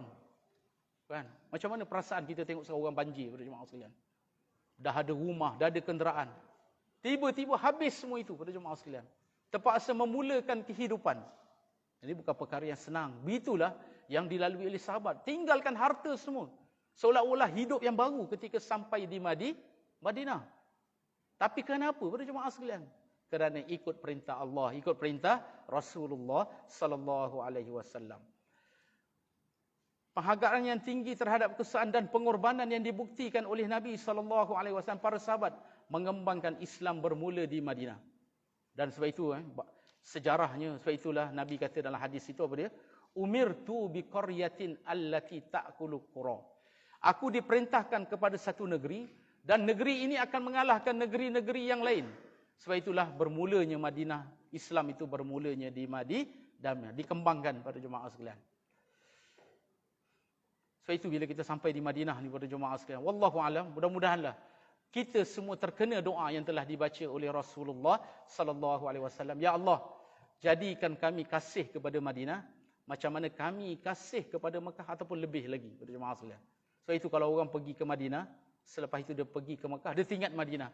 Mudah-mudahan dia termasuklah yang telah terkena doa Rasulullah sallallahu alaihi wasallam.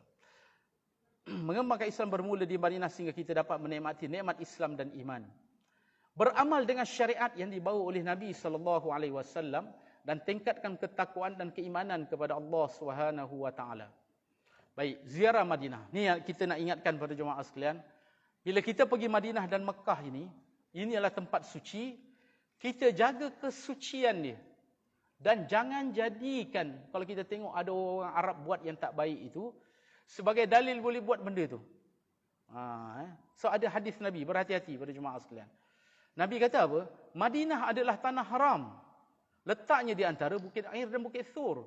Sesiapa yang melakukan kezaliman, yakni maksiat, atau melindungi orang yang melakukan kezaliman, yakni maksiat di dalamnya, pertama, maka atasnya laknat Allah, malaikat dan manusia seluruhnya. Sebab itu di Madinah ni pada jemaah sekalian, kalau kita jalan di Madinah, dekat Masjid Nabawi, dekat Hotel Hilton ke apa tu, dekat Babul Majdi itu, yang kita keluar, terus kita nampak Bukit Uhud itu, antaranya ada papan-papan tanda dekat situ. Dia kata, la litarkhin, tak boleh merokok, dia kata dekat sini. Ada gambar rokok, dia pangkah gambar rokok pada jemaah sekalian. Lepas tu dia tengok, ada Arab pula isap rokok pada jemaah sekalian. Dia kata itu Arab isap rokok, tak bolehkan jadikan dalil. Sebab tempat yang suci, dia tidak menyucikan orang yang ada kat situ. Sebab itu kat Mekah ada Abu Lahab. Dekat Mekah ada Abu Jahal. Kan? Bahkan Abu Jahal ini disebutkan dalam hadis Nabi SAW, Fir'aun hadhil ummah. Fir'aun bagi umat Muhammad SAW. Bahkan dikatakan dia lebih jahat daripada Fir'aun Nabi Musa, pada jemaah sekalian. Sebab dikatakan Fir'aun Nabi Musa AS, kita ingat Fir'aun tu siapa? Bapa angkat Nabi Musa. So dia yang jaga Nabi Musa masa Nabi Musa kecil. Ketika dia nak tenggelam dalam Laut Merah tu, dia kata aku beriman, pada jemaah sekalian. Fir'aun itu kata aku beriman, bapa angkat dia itu. Tetapi masalah dia, iman dia tidak diterima oleh Allah Ta'ala. Sebab apa? Roh dah sampai ke halkum. Taubat ini diterima oleh Allah Ta'ala dalam dua keadaan. Selama roh belum sampai ke halkum dan matahari naik daripada sebelah barat.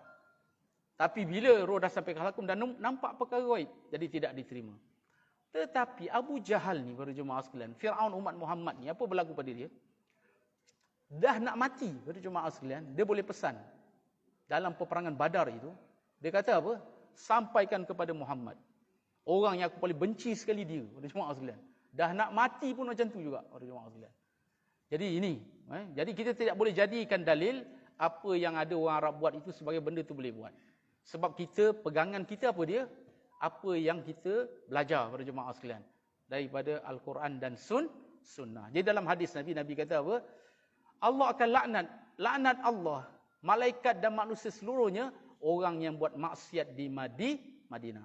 Serta semua amalan baiknya, sama ada yang wajib atau sunat, tidak diterima oleh Allah Ta'ala daripadanya pada hari kiamat. So itu jaga betul-betul, para jemaah sekalian.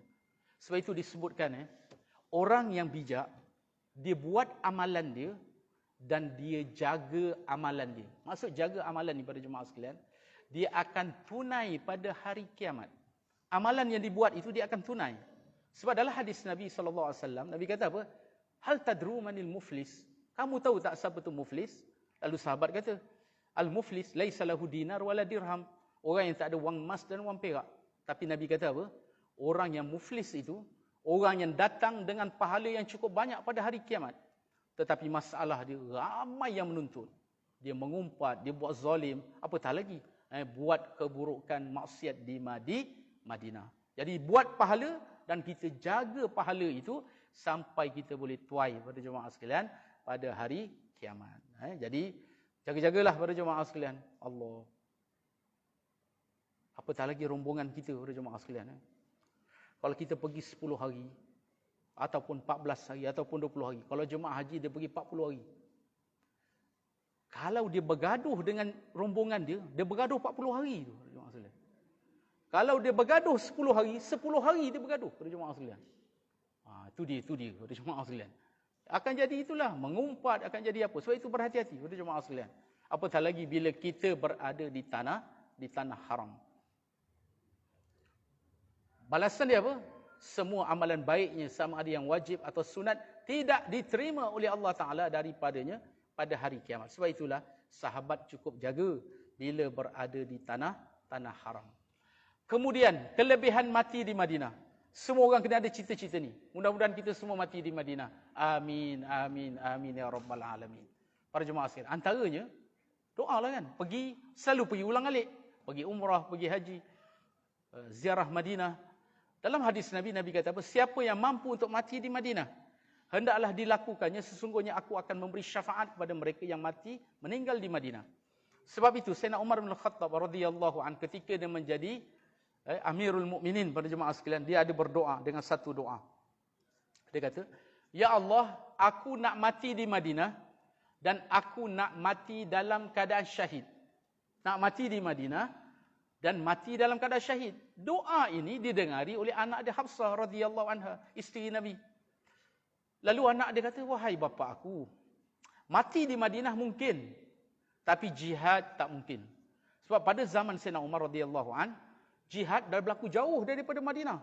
Pada zaman dia, pengembangan negara-negara Islam, dakwah dah berlaku jauh daripada Madinah. Perang semua berlaku jauh daripada Madinah.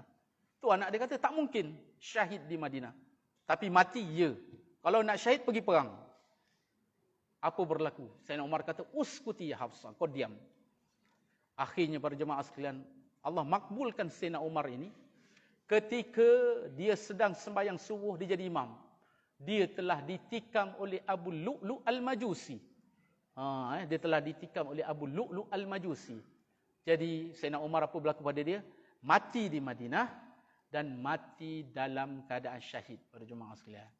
Dan orang yang mati di Madinah ini untung pada jemaah di Baqi' ini, dia mendapat doa Nabi. Nabi mendoakan, Allahumma ghfir li ahlil Baqi'il gharqad. Ya Allah, ampunkanlah penghuni Baqi' pada jemaah sekalian. Gharqad itu ialah dulu di Baqi' ini ada pokok-pokok yang berduri pada jemaah sekalian. Itu nama dia pokok gharqad. Sebab itu ada disebutkan dalam riwayat kan, pada akhir zaman bila nak berlakunya kiamat itu, peperangan antara orang Islam dan orang Yahudi pada jemaah sekalian, pokok batu apa semua akan panggil, wahai Muslim, belakang aku ada Yahudi, kecuali pokok gharqad pada jemaah sekalian, kecuali pokok gharqad. Baik, Nabi SAW kata apa? Siapa yang mampu mati, hendaklah dia lakukannya. Sebab itu dikatakan, kalau siapa ada peluang beribadat di Mekah, sebab beribadat di Mekah ni pahala dia lebih. Sebab itu ada diperkirakan oleh para ulama, siapa sembahyang di Masjidil Haram, dia akan dapat 100,000. Seorang yang nak dapat sembahyang di 100,000, dia perlu kepada umur 55 tahun, 6 bulan, 22 hari. Baru sembahyang dia 100,000. Jemaah sekalian. Kalau dia nak dapat sembahyang dia 1,000, dia perlu kepada 6 bulan. Kalau dia nak sembahyang dia 500, dia perlu kepada 3 bulan. Tengok pada jemaah sekalian. Besarnya pahala bila orang dapat sembahyang di Masjidil Haram. Jadi pastikanlah kita bila berada di Mekah itu tidak luput daripada kita walaupun satu waktu dan kita berada di dalam Masjidil Haram yang ada padanya Kaabah. Cuma saya nak ingatkanlah pada jemaah sekalian, kalau para jemaah ada kesempatan, kalau berada di Mekah ni pada jemaah sekalian, para jemaah mungkin kalau jadual-jadual sekarang ini, para jemaah boleh dapat 2 Jumaat. Kalau siapa yang bertolak hari Rabu daripada Malaysia, kalau umrah tu 10 hari ke apa, dia boleh dapat 1 Jumaat di Madinah dan 1 lagi Jumaat di Mekah. Dan kalau para jemaah dapat Jumaat di Madinah ataupun Mekah, kalau boleh buat yang ini para jemaah sekalian. Ada hadis Nabi SAW menyebutkan, siapa yang pergi awal pada hari Jumaat, dia akan dapat pahala korbankan unta. Siapa yang pergi pada waktu yang kedua, dia akan dapat korban seekor lembu. Siapa yang pergi pada waktu yang ketiga, dia dapat korban seekor kambing. Lalu ulama mengatakan, macam mana orang tu nak dapat seekor unta pada jemaah sekalian, korban seekor unta? Sebab seekor unta ni sekarang bahasa harga dia RM5,000. Biasanya seekor lah, lebih kurang begitulah. Jadi kita boleh buat korban, dapat pahala unta tiap-tiap minggu, tapi pergi waktu awal. Jadi macam mana waktu awal tu? Ulama kata begini, jemaah sekalian. Siapa nak dapat korban unta itu, sebab kita pergi umrah ni memang fokus pada ibadat. Dia pergi semayang subuh, dia jangan balik lagi, jemaah sekalian. Confirm dia dapat unta, jemaah sekalian. Bawa lah roti. Nak minum air zam-zam, jemaah sekalian. Jadi itu yang sebab, dan banyak orang soleh buat macam tu, jemaah sekalian. Sebab di Mekah, Arab Saudi ni hari Jumaat dia cuti. Bahkan kita ada jumpa pada jemaah sekalian, hanya datang daripada luar Arab Saudi tu, dia naik flight hari Khamis ke apa, datang ke Mekah buat umrah dan tunggu Jumaat macam tu je. Habis Jumaat naik flight balik pada jemaah sekalian. Semata-mata nak rebutkan pahala ini. Sebab itu kita, semua hidup kita, ulama mengatakan kalau kita dengar hari, kita buat sekali pada jemaah sekalian. Pergi sembahyang subuh, jangan balik lagi. Makanlah roti ke apa semua, tunggu sampai sembahyang Jumaat. Maka kita akan dapat pahala apa? Seperti mengorbankan seekor unta pada jemaah sekalian. Dan orang soleh sana biasanya ada yang buat apa? Bahkan Syekh kita cerita, ada tu datang pada jemaah sekalian ke Masjidil Haram, sembahyang subuh berjamaah pada hari Jumaat, dia start baca Quran. Dia baca Quran, Jumaat berhentilah, lepas tu baca lagi. Selepas maghrib dia himpunkan anak murid dia buat khatam Al-Quran pada jemaah sekalian. Jadi tak ada pelik yang Imam Syafi'i kata apa? Yang katakan Imam Syafi'i tiap-tiap hari dia khatam Al-Quran, melainkan bulan Ramadan. Kalau bulan Ramadan dia tak khatam sekali, tapi 2 kali. 1 kali siang dan 1 kali malam pada jemaah sekalian. Jadi sebab itulah kita ingatkan, kau boleh semaksimum lah pada jemaah sekalian yang kita boleh buat ketika kita mengerjakan umrah. Baik. Kemudian Mana-mana individu umatku yang bersabar menanggung kesusahan dan kepayahan di Madinah, akan aku beri syafaat kepadanya pada hari kiamat, atau aku menjadi saksi kepadanya. Kerana para jemaah sekalian, sabar tentang terutama cuaca. Sebab Madinah ni kalau dia panas, terlalu panas. Kalau dia sejuk, terlalu sejuk. Mungkin kalau pergi sekarang ni, bulan 1 kan, dia masih lagi sejuk. Jadi sabar para jemaah sekalian. Inna Allaha malaikatahu yusalluna 'alan nabi ya ayyuhallazina amanu sallu 'alaihi wa sallimu taslima. Apatah lagi bila kita ziarah ke Madinah ni pada jemaah sekalian. Kita pergi ke Masjid Nabawi dan kita boleh beri salam kepada Rasulullah sallallahu alaihi wasallam. Para jemaah sekalian, jadi bila kita ziarah Madinah, yang penting dia bila kita sampai di Madinah, siap bagus para jemaah. Kalau sampai di hotel, mandi dulu, pakai wangi-wangian. Kemudian dia pergilah Masjid Nabawi dan dia solat. Bila dia solat je dalam Masjid Nabawi, maka sempurnalah solat dia. Kemudian dia pergilah ziarah Rasulullah sallallahu alaihi wasallam dan beri salam pada Nabi sallallahu alaihi wasallam. Allahumma, kita baca sama-sama. Allahumma salli ala Muhammad wa ala ali Muhammad kama sallaita ala Ibrahim وعلى آل إبراهيم إنك حميد مجيد وبارك على محمد وعلى آل محمد كما باركت على إبراهيم وعلى آل إبراهيم في العالمين إنك حميد مجيد. Kelebihan berselawat pada jemaah sekalian, dan kita diletakkan selawat ini. Nama selawat ini apa dia? Selawat Ibrahimiyah pada jemaah sekalian, yang kita baca dalam tahiyat. Sebab itu disebut oleh para ulama, dia kata apa? Selawat yang paling utama adalah selawat Ibrahimiyah. Kenapa para jemaah sekalian? Kerana kalau ada selawat-selawat yang lain, tentulah telah diletakkan dalam solat. Tapi tidak. Hanya inilah yang diletakkan dalam solat. Sebab itulah surah yang paling mulia dalam Al-Quran apa dia? Al-Fatihah. Sebab apa? Itulah yang kita baca tiap-tiap rakaat. Jadi inilah selawat yang paling utama, iaitu selawat Ibrahimiyah. Ziarah Madinah hukumnya sunat. Ziarah ni terbagi kepada dua. Satu ziarah Masjid Nabawi dan satu lagi ziarah tempat sejarah. Maksudnya ada ziarah dalam dan ada ziarah luar. Para jemaah sekalian, ziarah Masjid Nabawi. Ni sebenarnya fokus kita. Pergi ke Madinah tu untuk apa? Ziarah Masjid Nabawi. Sebab Nabi kata apa? Tidak digalakkan mengembara kecuali kepada 3 masjid. Masjid Nabi, Masjidil Haram dan Masjidil Aqsa.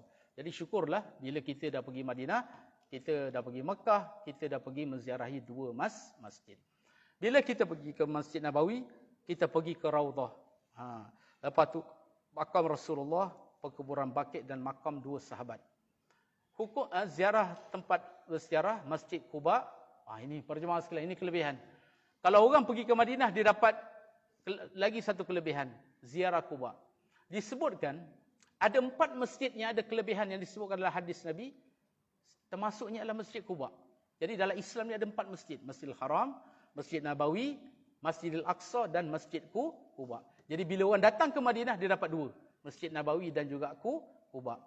Syuhada Uhud, Masjid Qiblatain, Masjid 7, masjid-masjid yang lain. Sebab itu dikata di sini, sembahyang di Masjid Nabawi di dalam masjid, mendapat gandaan pahala 1000 kali ganda. Tidak termasuk laman Masjid Nabawi. Walaupun ada kapet-kapet, tidak termasuk. Tiada solat sunat tahiyatul masjid dan niat iktikaf di dalam Masjid Nabawi. Kelebihannya lagi, melihat kesan sejarah Rasulullah SAW dan sahabat-sahabatnya yang boleh meningkatkan keimanan dan ketakwaan, juga kecintaan kita kepada sahabat-sahabat Rasulullah SAW. Sebenarnya para jemaah sekalian, bila kita pergi ke Madinah ni, bila kita lihat je Masjid Nabawi, para jemaah kena ingat, Masjid Nabawi ni dia Nabi beli dan telah dibayar oleh Sayyidina Abu Bakar. Siapa bayar dia? Sayyidina Abu Bakar, para jemaah sekalian. Maksudnya dialah wakaf Sayyidina Abu Bakar. Sayyidina Abu Bakar ni disebutkan dia radhiyallahu an, dia selain daripada bapa mertua Nabi, Nabi menantu dia. Dia ni pada jemaah sekalian adalah manusia yang paling mulia selepas para anbiya. Nabi, ulul azmi, para anbiya. Selepas itu adalah Sayyidina Abu Bakar. Tengok Masjid Nabawi daripada zaman Nabi sampai zaman kita akan datang. Setiap orang yang semayang dalam Masjid Nabawi ada saham untuk siapa? Sayyidina Abu Bakar pada jemaah sekalian. Besarnya pahala dia. Sebab itu di awal tadi dia sebut membina kecintaan. Sebab ada golongan sekarang ni maki Sayyidina Abu Bakar. Golongan Syiah pada jemaah sekalian. Na'udzubillah. Dan kita kena ingat Nabi pernah sebut dalam satu majlis, Sayyidina Abu Bakar di syurga, Sayyidina Umar di syurga, Sayyidina Uthman di syurga, Sayyidina Ali di syurga, Sa'ad, Sa'id, Abdurrahman bin Auf. Ada 10 orang Nabi sebut dalam hadis itu, 10 orang yang ahli syurga. Ada juga hadis-hadis yang lain yang sebutkan sahabat yang lain. Tapi nak beritahu pada jemaah sekalian, dia ni adalah ahli syurga. Dia berjalan di muka bumi, dia adalah ahli syurga. Adapun Abu Lahab, Abu Jahal, dia jalan di muka bumi, dia adalah ahli neraka pada jemaah sekalian. Jadi Sayyidina Abu Bakar ni ahli syurga. Sebab itulah bila kita tengok Allah, kita boleh bayangkanlah kalau orang ada wakaf masjid kan, hebat kita kata. Tapi ini daripada zaman Nabi pada jemaah sekalian. Wakaf dia. Jadi pernah ditanya kepada Rasulullah sallallahu alaihi wasallam, Nabi bila Nabi sebutkan, ada orang pada hari kiamat dia akan dipanggil daripada babus solat, pintu solat. Ada yang dipanggil daripada babus sedekah, pintu sedekah. Ada dipanggil daripada babul jihad, pintu jihad. Ada dipanggil daripada babul rayyan sebab dia banyak berpuasa. Kemudian Sayyidina Abu Bakar kata, ya Rasulullah sallallahu alaihi wasallam, ada tak seorang tu dipanggil daripada semua pintu? Nabi kata, ada. Dan aku harap orang itu adalah engkau, kata Rasulullah sallallahu alaihi wasallam. Jadi pada jemaah sekalian, ziarah Madinah ni kita semakin menambahkan kecintaan kita kepada sahabat-sahabat Nabi. Sebab itu bila kita dengar nama Nabi, sahabat Nabi, kita kata apa? Radhiyallahu an. Kita sebut sama-sama. Radhiyallahu an. Sayyidina Abu Bakar radhiyallahu an. Sayyidina Umar radhiyallahu an. Jadi babus salam ini, para jemaah sekalian, adalah tempat masuk. Dia buat one way. Dulu pada jemaah sekalian, sebelum 3 tahun lepas ke apa, masih lagi sembahyang di babus salam ni, masih dijalankan sembahyang. Maksudnya depan Raudah tu ada saf lagi. Selepas pemerintahan pihak berkuasa Arab Saudi, dia telah mengembalikan saf pertama dalam Raudah. Sebelumnya saf pertama tu depan daripada Raudah, tapi mereka telah kembalikan saf pertama di dalam Raudah. Maksudnya apa?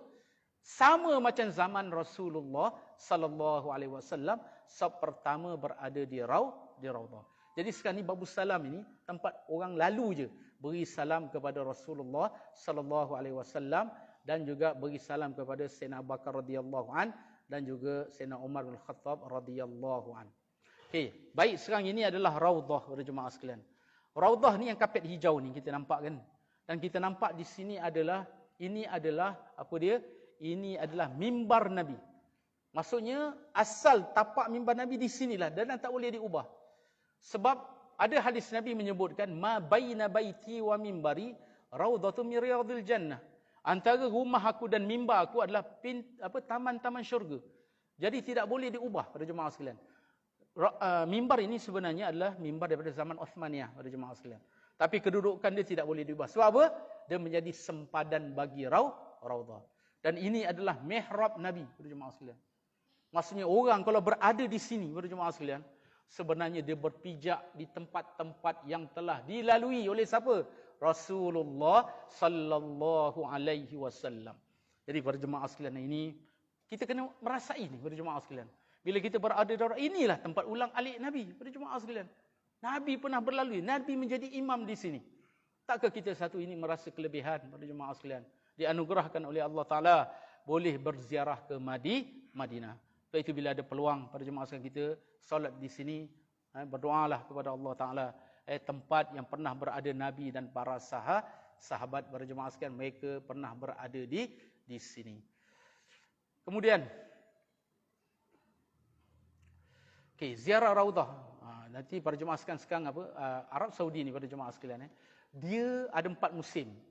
Macam sekarang ni malam lebih panjang daripada siang. Kalau musim panas, siang lebih panjang daripada malam. Jadi waktu ziarah itu berbeza-beza. Jadi bila para jemaah pergi nanti, kena dapatkan waktu ziarah yang terkini. Sebab jarak dia beza, besar jarak dia. Jarak dia berbeza. Nanti dia ada waktu perempuan boleh ziarah pukul berapa. Dan kita lihat pada jemaah sekarang ini, orang yang nak masuk Raudah ini, dia punya apa? Dia punya pembahagian lebih adil lah berbanding yang dulu. Dulu pada jemaah sekalian, polis kalau dia tengok orang berada di Raudah sembahyang, dia tak akan kacau. Biarkan orang sembahyang. Jadi orang tu bila duduk kat Raudah kerja dia sembahyang je pada jemaah sekalian. Sekejap sembahyang. Jadi polis nak halau pun tak boleh. Nak suruh dia keluar pun tak boleh. Jadi sekarang lebih adil. Dia ada buat partition pada jemaah sekalian. Jadi setiap partition tu lebih kurang apa? Orang tu masuk.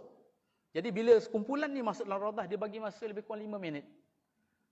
Jadi habis 5 minit, sembahyang ke tak sembahyang semua keluar.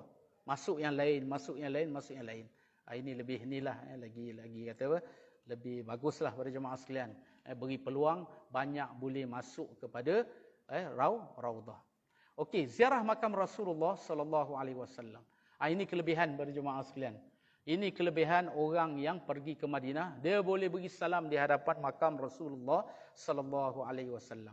Tadi kita sebut apa? Salam pada jemaah. Bila kata one way daripada Babus Salam, para jemaah sebenarnya nak baca buku tu, kalau nak baca buku tak sempat habis pada jemaah sekalian. Jadi apa, dia one way, orang banyak. Jadi kalau para jemaah sampai di sini, boleh beri salam. Nanti dia tunjukkan huna salam. Di sini beri salam pada Nabi. Antara yang mudah kita beri salam yang macam dalam tahiyat itu. Macam mana? Assalamu alayka ayyuhan nabiyyu wa rahmatullahi wa barakatuh. Kita beri sama-sama. Assalamu alayka ayyuhan nabiyyu wa rahmatullahi wa barakatuh. Sebenarnya para jemaah sekalian, bila kita beri salam ni sampai kepada Nabi. Dan disebutkan para jemaah sekalian, beri salam kepada Nabi ini termasuk daripada berbuat baik kepada orang tua. Kenapa dikatakan beri salam kepada Nabi ni buat baik kepada orang tua? Kerana bila kita beri salam, akan dibentangkan di hadapan Nabi. Salam ini daripada Fulan bin Fulan. Disebutkan orang tua dia pada jemaah sekalian. Jadi sebab itulah, setiap kali orang yang sembahyang ini, dalam tahiyat dia kata apa? Assalamu alayka ayyuhan nabiyyu wa rahmatullahi wa barakatuh, akan dibentangkan kepada Rasulullah sallallahu alaihi wasallam. Ini luasnya rahmat Allah Ta'ala. Tak semua orang boleh sampai ke Madinah. Tapi salam dia boleh sampai kepada Rasulullah sallallahu alaihi wasallam.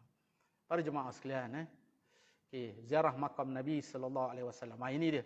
Ini dia para jemaah sekalian. Sebenarnya yang hijau ni, para jemaah pastikan bila sampai tu tengok yang hijau ni. Yang hijau inilah kita beri salam kepada Nabi. Sebab itu dia tulis sini beri salam pada Nabi. Yang ini beri salam kepada Sayyidina Abu Bakar. Yang ini beri salam kepada Sayyidina Umar. Dia ada yang hijau. Para jemaah pastikan. Nanti bila lalu dekat situ, pastikan yang ini, kita tengok betul-betul, ada tulis nama Sayyidina Abu Bakar, ada Sayyidina Umar, yang mula-mula beri salam kepada Rasulullah sallallahu alaihi wasallam. Ini yang panjang dia lah. Mungkin dalam buku ada yang panjang dia, para jemaah sekalian. Assalamu alayka ayuhan nabi wa rahmatullahi wa barakatuh. Assalamu alayka ya Abu Bakar radhiyallahu an. Assalamu alayka ya Umar radhiyallahu an. Okey, kemudian ziarah Baqi' pada jemaah sekalian. Baqi' ni adalah satu perkuburan yang sampai sekarang digunakan recycle. So itu kalau orang yang dikebumikan di Baqi', dia akan ambil nombor lot itu. Selepas 6 bulan orang lain pula masuk pada jemaah sekalian. Jadi Baqi' ni yang mula-mula sekali dikebumikan di Baqi' ini adalah saudara susuan Nabi sallallahu alaihi wasallam. Sebab Nabi ni, pada jemaah. Sebab itu orang kalau belajar sirah Nabi, sirah Nabi ni lengkap pada jemaah sekalian. Nabi ni dia pernah menjadi anak susuan. Nabi ini dia pernah ada anak angkat pada jemaah sekalian, Zaid bin Harithah. Jadi pada jemaah sekalian, semua ada pada jemaah sekalian Nabi ni. Jadi Nabi ni menyusu daripada Halimatus Sa'diyah dan dia ada saudara-saudara susuan yang lain. Antaranya saudara susuan Nabi itu adalah Uthman bin Maz'un radhiyallahu an. Jadi Uthman ini dia meninggal pada jemaah sekalian. Bila dia meninggal, Nabi pergi ziarah dan Nabi menangis. Nabi menangis dan Nabi cium dia. Dan dialah orang yang mula-mula sekali dikebumikan di Baqi'. Jadi Baqi' ini yang mula-mula dikebumikan siapa? Saudara susuan Nabi. Nama dia siapa? Uthman bin Maz'un. Semua sebut Uthman bin Maz'un radhiyallahu an. Yang untung dia, Nabi cium dia, jemaah sekalian. Nabi cium dia. Sebab tu sahabat ni ada kelebihan dia. Ada sahabat Nabi sebut pada dia apa dia? Ya Mu'adz, inni uhibbu. Nabi kata, wahai Mu'adz, aku cintakan kau. Nabi cakap pada Mu'adz. Ini hebatnya sahabat-sahabat Nabi ni pada jemaah sekalian. Sebab itulah sahabat-sahabat Nabi merasa mereka lah yang paling disayangi oleh Rasulullah sallallahu alaihi wasallam. Nabi cium Mu'adz bin Uthman bin Maz'un ini pada jemaah sekalian ketika kematian dia. Dan bila dikebumikan, Nabi kata, di sinilah dia, kemudian di sini jugalah keluarga dia. Kemudian pada jemaah sekalian, di Baqi' ini, kalau kita ingat, ketika Nabi mengerjakan haji bersama dengan Nabi berapa? Ada riwayat mengatakan 120,000. 120,000 orang sahabat bersama dengan Nabi. Tetapi yang dikebumikan di Baqi' hanya 10,000. Mana lagi yang 100,000 lebih itu? Jadi mereka bertebaran di muka bumi ini pada jemaah sekalian, menyebarkan Islam. Ini kawasan dalam perkuburan Baqi'. Ada waktu-waktu dia buka, boleh masuk pada jemaah sekalian. Kalau kita nak beri salam, boleh Assalamualaikum ya ahlal Baqi'. Okey, kemudian Masjid Quba pada jemaah sekalian. Masjid Quba ni pada jemaah sekalian, kita kata tadi apa? Masjid yang keempat dalam Islam. Sebab itu Nabi kata apa? Man tatahhara fi baitihi. Siapa yang bersuci daripada rumah dia ataupun daripada tempat tinggal kita lah, hotel kita ke apa, dia pergi ke Masjid Quba. Sebab itu pergi Masjid Quba ni pun, macam mana kita buat umrah kerana Allah, pergi Masjid Quba pun kerana Allah. Jangan ada niat-niat yang lain. Bukan kerana apa nak beli ajwa dekat Quba. Sebab orang kata dekat Quba ni murah. Tak payah tu. Dah semayang baru nak beli. Bukan itu niat yang utama. Jadi pergi ke Masjid Quba untuk solat, maka dia akan dapat pahala seperti mengerjakan umrah. Ini kelebihan masjid yang keempat dalam Islam. Siapa yang pergi ke Masjid Quba, dia akan dapat pahala umrah. Dia semayang. Dia kena sembahyang. Pergi tu semata-mata nak sembahyang. Dan Masjid Quba ni pada jemaah sekalian, bila Nabi sampai di sinilah, Nabi sampai dan dikatakan Masjid Quba ini, kalau di Madinah ni pada jemaah sekalian, dia adalah antara tempat yang sejuk di ketika musim panas kerana banyaknya pokok kurma. Masjid yang pertama dibina dalam sejarah Islam. Okey. Imam Bukhari meriwayatkan daripada Ibnu Umar radhiyallahu anhuma bahawa Nabi sallallahu alaihi wasallam selalu pergi ke Masjid Quba pada hari Sabtu.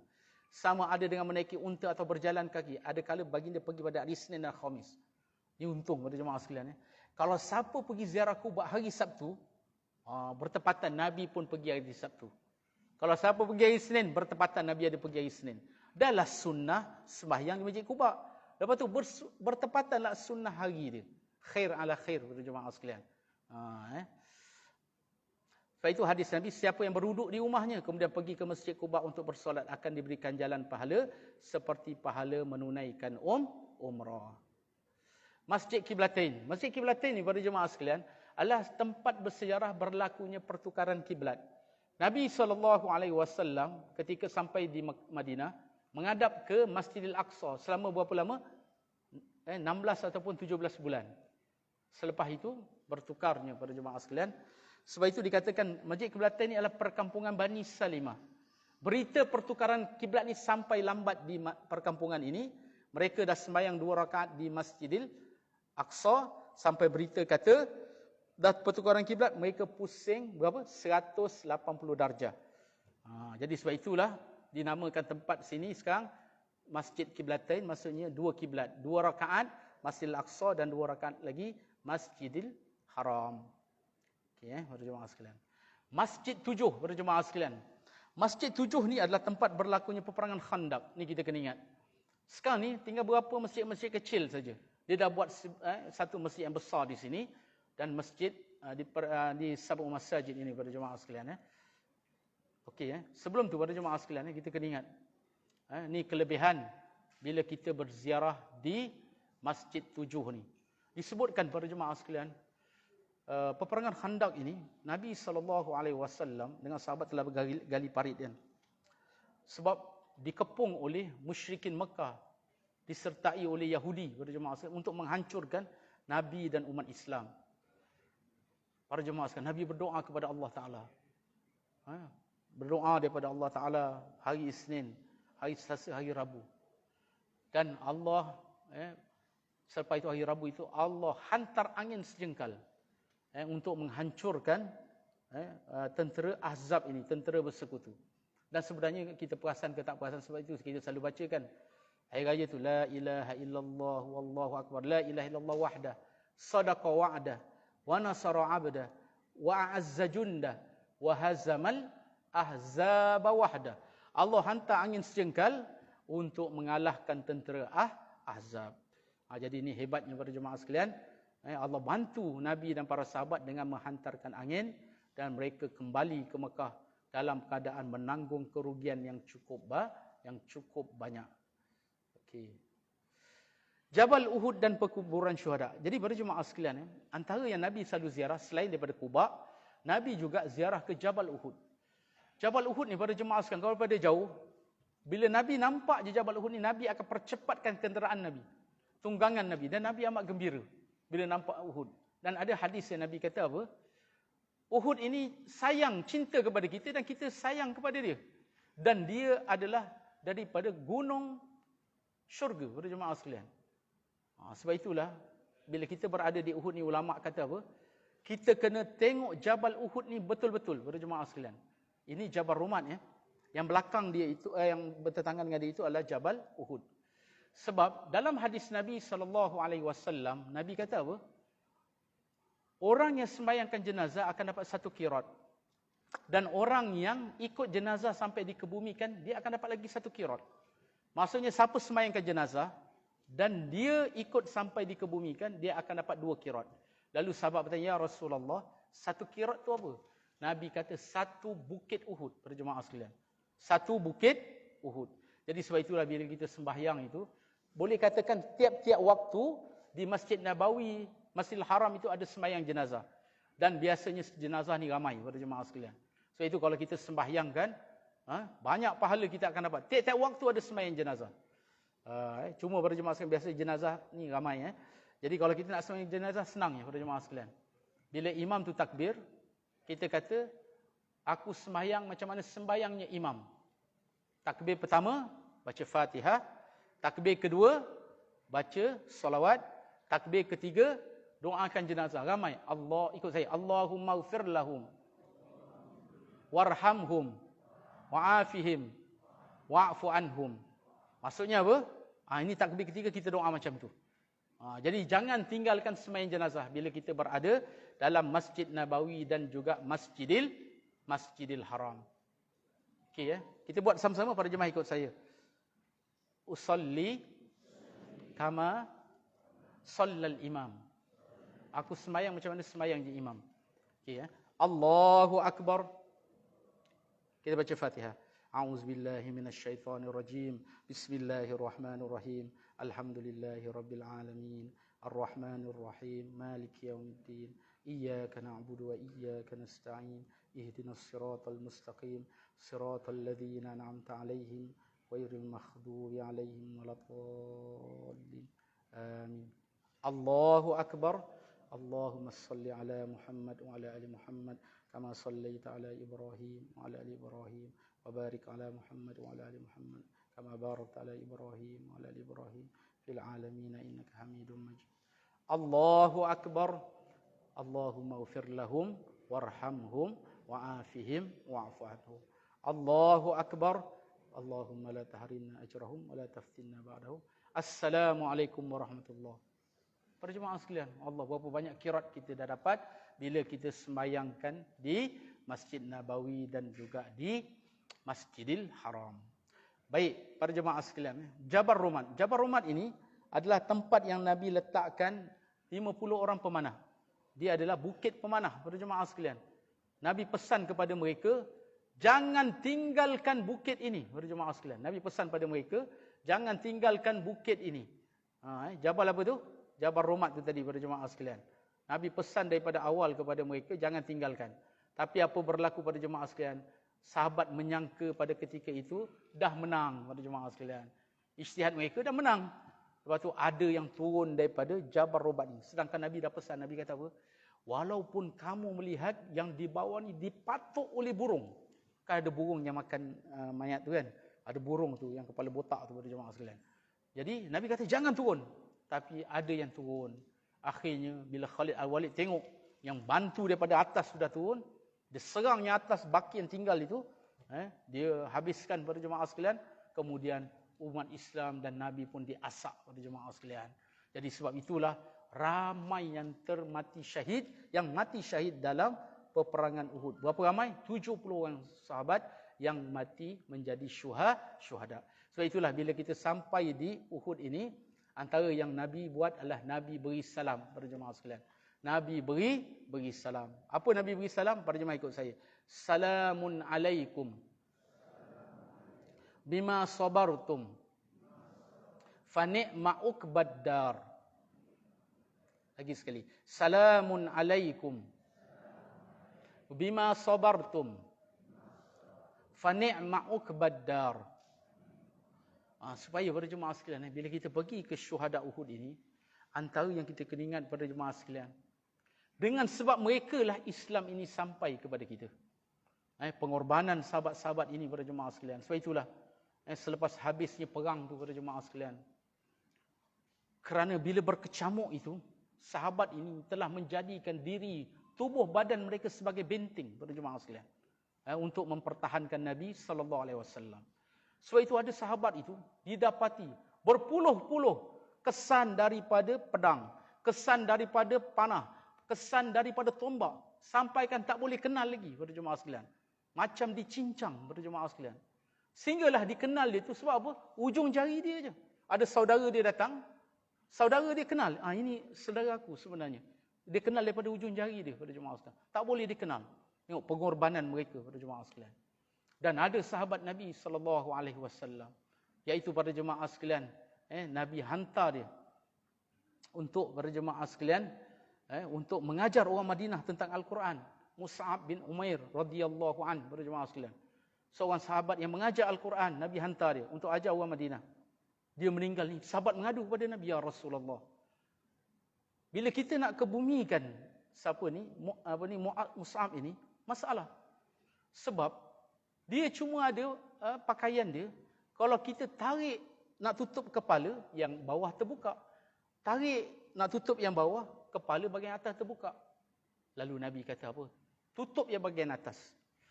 Yang bawah yang terbuka itu, tutup dengan rumput-rumput kering pada jemaah sekalian. Dan Nabi menangis pada jemaah sekalian. Bila tengok pada Mus'ab, Nabi menangis. Nabi kata apa? Mus'ab ini, dia ni sebenarnya anak orang kaya pada jemaah sekalian. Di Mekah itu, Mus'ab ini, dia punya keluarga, dia punya hebatnya kekayaan keluarga dia. Dia pakai benda yang mahal-mahal pada jemaah sekalian. Mus'ab ini. Bahkan di Mekah tu banyak lorong-lorong pada jemaah sekalian. Orang boleh tahu di lorong itu ada Mus'ab bila lorong itu menjadi wangi pada jemaah sekalian. Dia pakai minyak wangi, lorong tu jadi wangi pada jemaah sekalian.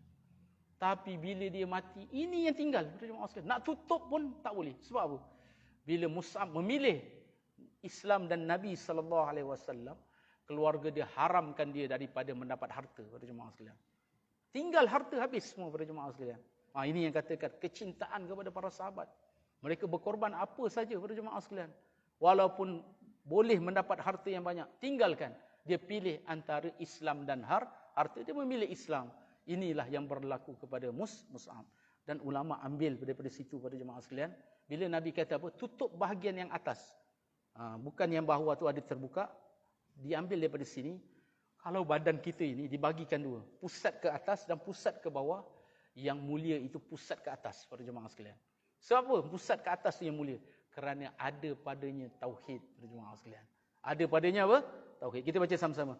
Asyhadu an la ilaha illallah. Wa asyhadu anna Muhammadar Rasulullah. Sebab itu pada jemaah, ini dua kalimah ini yang menyebabkan Mus'ab diharamkan daripada mendapat harta. Dan juga para jemaah sekalian, terkorban juga mati syahid dalam peperangan Uhud ialah pakcik Nabi, Hamzah bin Abdul Muttalib radhiyallahu anhu. Kita tahu ketika Nabi SAW menjadi Rasul, ada 4 pakcik dia masih hidup. 2 bersama dengan Nabi, iaitu Abbas radhiyallahu anhu dan juga Hamzah radhiyallahu anhu.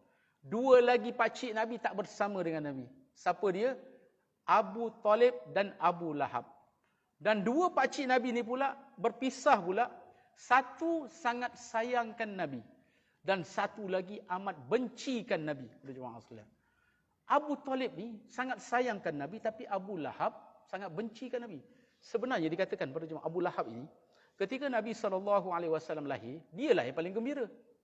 Dia paling gembira. Tetapi bila Nabi SAW menghimpunkan musyrikin Mekah di Bukit Safa, ni kita kena ingat. Antara peristiwa di Bukit Safa, Nabi pernah menghimpunkan musyrikin Mekah. Lalu Nabi kata, apa sangkaan kamu, aku beritahu pada kamu. Ada musuh yang menyerang daripada balik bukit. Mereka kata apa? Kami tidak pernah dengar daripada engkau pendustaan. Bahkan Nabi digelar apa? Al-Amin, yang sangat amanah. Kami percaya. Apa Nabi cakap, mereka percaya. Akhirnya Nabi ajak mereka memeluk Islam. Tinggalkan berhala, sembahlah Allah, jangan buat syirik. Pakcik Nabi tadi, Abu Lahab, para jemaah sekalian, dia kata apa? Taballaka ya Muhammad. Celakalah engkau wahai Muhammad. Alihaza jama'tana. Adakah dengan sebab ini kau himpunkan kami di Bukit Safa ini? Tinggalkan sembah berhala, sembah Allah yang satu. Sebab itulah Allah turunkan suratul Masad. Kita baca sama-sama. Bismillahirrahmanirrahim. Tabbat yada abi lahabin wa tabb. Ma akhna anhu maluhu wa ma kasab. Sayasla naran zata lahab. Wa imra'atuhu hammalatal hatab. Fi jidha hablum mim masad. Baik, para jemaah sekalian. Tadi kita cerita apa? Sayyidina Abu Bakar tu jalan, dia tu ahli syurga. Abu Lahab ni jalan, dia ahli neraka. Para jemaah sekalian, surah ini turun, Abu Lahab masih hidup lagi. Dan orang baca surah ni, para jemaah sekalian. Sahabat baca. Abu Lahab tahu tentang surah ini. Tapi kenapa Abu Lahab tak masuk Islam? Ataupun pura-pura masuk Islam, pada jemaah sekalian. Ulama menyebutkan begini, pada jemaah sekalian. Abu Lahab, dia tahu tentang surah ni, celakalah kedua belah tangan. Sebenarnya bukan dua belah tangan, yang dimasukkan seluruh tubuh badan dia celaka. Para jemaah sekalian, dia tahu tentang surah ini, tapi dia tidak pura-pura masuk Islam.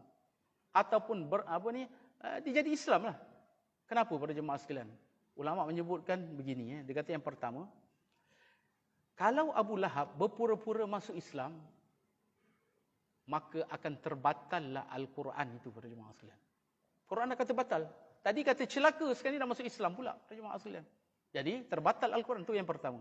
Yang kedua, tabbat yada abi lahabin wa tab ini sebenarnya nak confirmkan bahawa dia ahli neraka, para jemaah sekalian. Walaupun dia hidup, tapi dia ahli neraka. Tadi sahabat tadi, walaupun hidup, masih berjalan di muka bumi, ahli syurga. Tapi pakcik Nabi ni, dia ahli neraka. Sebab itu disebutkan pada jemaah sekalian. Dia ni bukan calang-calang orang. Kalau orang kita kata apa? Waris pada jemaah sekalian. Sebab dia adik-beradik dengan bapa Nabi. Tapi kerana tidak ada Islam, tak ada nilai dia pada jemaah sekalian. Sedangkan keturunan dia cukup mulia. Sebab anak buah dia adalah Rasulullah sallallahu alaihi wasallam. Sebab itu ulama selalu menyebutkan antara Salman radhiyallahu an dan juga Abu Lahab. Salman ini tak tahu ujung pangkal dia daripada Parsi. Tapi Allah muliakan dia dengan Islam. Tapi Abu Lahab ini walaupun dia keturunan yang mulia, sebab tak ada Islam, jadi hina pada jemaah sekalian kerana dialah memusuhi Rasulullah sallallahu alaihi wasallam. Kemudian pakcik Nabi Abu Talib pada jemaah sekalian. Yang Abu Talib ni pula terlalu sayangkan Nabi. Allah pada jemaah sekalian. Tidak ada orang yang boleh buat jasa sampai bila-bila macam mana yang dibuat oleh Abu Talib kepada Rasulullah sallallahu alaihi wasallam. Sebab itu dikatakan dia cukup sayangkan Nabi. Pernah para jemaah sekalian ketika Nabi kecil itu, waktu malam, kalau dia takut ada keburukan yang boleh berlaku kepada Nabi, dia angkat Nabi, diletak atas tempat tidur anak dia, dia angkat anak dia letak atas tempat tidur anak Nabi. Kalau berlaku, biar kena anak dia, jangan kena Nabi. Tak ada orang boleh buat jasa macam dia, jemaah sekalian. Yang dibuat oleh Abu Talib. Terlalu sayangkan Nabi. Tapi apa berlaku? Ini masalah dia pada jemaah sekalian. Ketika di akhir hayat dia Nabi datang pada jemaah sekalian kepada Abu Talib. Nabi kata, ya ammi, kul kalimah. Wahai pakcik aku, sebutkanlah. Nabi suruh dia mengucap pada jemaah sekalian. Masuklah Islam. Tapi masalah pada ketika itu, ada yang jahat lagi pada jemaah sekalian. Mereka kata kepada Abu Talib, wahai Abu Talib, adakah engkau nak meninggalkan agama datuk nenek moyang kau? Akhirnya Abu Talib ni kekal atas agama datuk nenek moyang dia. Sebab itulah Nabi terlalu sedih pada jemaah sekalian. Sehingga kan Allah turunkan ayat, innaka la tahdi man ahbabta walakinallaha yahdi man yasha. Sesungguhnya kau wahai Muhammad tak boleh beri hidayat kepada yang orang kau kasihi, tapi Allah beri hidayat kepada sesiapa yang dia kehendaki. Ini masalah dia. Dia sayangkan Nabi tapi dia tak ikut Nabi. Bahaya pada jemaah sekalian. Bukan setakat sayang, kena ikut. Fattabi'uni. Dalam Al-Quran, qul in kuntum tuhibbunallah fattabi'uni. Sebelum saya bila kita berakhir ni pada jemaah sekalian, saya nak bawa ada satu peristiwa lah pada jemaah sekalian. Mana tahu kalau para jemaah berada di Masjidil Haram ataupun berada di Masjid Nabawi bertepatan hari, ataupun para jemaah pergi bulan puasa lah, Ramadan. Kalau kita berada di Masjidil Haram atau Masjid Nabawi, biasanya bila buka puasa tu dia akan letakkan, kalau dalam masjid lah, biasanya kalau dekat luar-luar tu makanan berat pada jemaah sekalian. Sebab itulah kalau Ramadan dekat Madinah ni pada jemaah sekalian, kalau hari pertama tu dia tarik kita ikut lagi pada jemaah sekalian. Sebab kat luar tu makan berat, nasi ke apa semua. Kalau hari kedua dia tarik, kita tak ikut lagi pada jemaah sekalian. Sebab apa? Hari kedua kita dah tahu kat mana nasi Arab pada jemaah sekalian. Hari pertama tu tak tahu lagi. Hari kedua tu dah dapat maklumat, lorong ke berapa, kita tak ikut dia lagi. Jadi kalau dalam Masjid Nabawi, dia ringan. Dia roti, dia ada yogurt, dia ada apa semua pada jemaah sekalian. Ada syai. Lepas tu dia ada letak rutop yang paling utama, dan juga dia letak air zam-zam. Soalan dia, kalau kita berbuka puasa di Masjid Nabawi ataupun di Masjidil Haram, dia letak air zam-zam dan ada rutop. Bila buka tu kita nak mulakan yang mana dulu pada jemaah sekalian? Air zam-zam ke rutop? Air zam-zam mulia pada jemaah sekalian. Para jemaah sekalian. Ataupun para jemaah berada hari Khamis ataupun hari Isnin, dia ada buat saprah-saprah untuk berbuka puasa. Jadi para jemaah, di sinilah yang disebutkan. Ingat air zam-zam tu mulia. Tapi yang kita dituntut ikut Nabi. Jadi kena makan rutop pada jemaah sekalian. Rutop tu adalah kurma basah pada jemaah sekalian. Terutama rutop Madinah. Jadi pada jemaah sekalian makan rutop, kurma basah itu. Dan sunnah dalam makan kurma rutop itu, dan kita kalau makan kurma ni sunnah dia apa? Makan dalam keadaan ganjil. Sebab itulah sahabat kata, aku selalu tengok Nabi makan, dan selepas Nabi makan, aku kira berapa biji yang Nabi makan, setiap aku kira tu tak pernah genap, mesti ganjil. Ni hebatnya Rasulullah sallallahu alaihi wasallam. Sebab itu pada jemaah sekalian, kita ikut makan rutop, lepas tu baru minum zam-zam. Kerana apa? Dikatakan kemuliaan ini bukan pada air zam-zam itu. Kemuliaan pada ikut Nabi, pada jemaah sekalian. Sebab itu fattabi'uni, ikut aku. Jadi ikut aku apa? Ikut Nabi pada jemaah sekalian yang dibuat oleh Rasulullah sallallahu alaihi wasallam. Itu dikatakan apa? Fattabi. Memang zam-zam tu mulia, tapi bila berada ini waktu buka puasa mesti mulakan dengan rutop. Sebab apa? Nabi suruh kita mulakan dengan rutop. Nanti kita tengoklah. Orang Arab semua, dia kalau nak mulakan dia akan makan rutop dulu pada jemaah sekalian, barulah dia minum zam-zam. Mudah-mudahan kita dapat berbuka puasa dalam Masjid Nabawi. Amin amin amin ya rabbal alamin. Jadi pada jemaah sekalian, mudah-mudahan Allah akan beri kita umrah yang makbulah. Kita beribadat betul-betul ikhlas kepada Allah Ta'ala. Dan kita doalah mudah-mudahan Allah permudahkan segala urusan kita pada jemaah sekalian. Jadi saya rasa itu sekadar itu sajalah. Mudah-mudahan ada manfaat dia.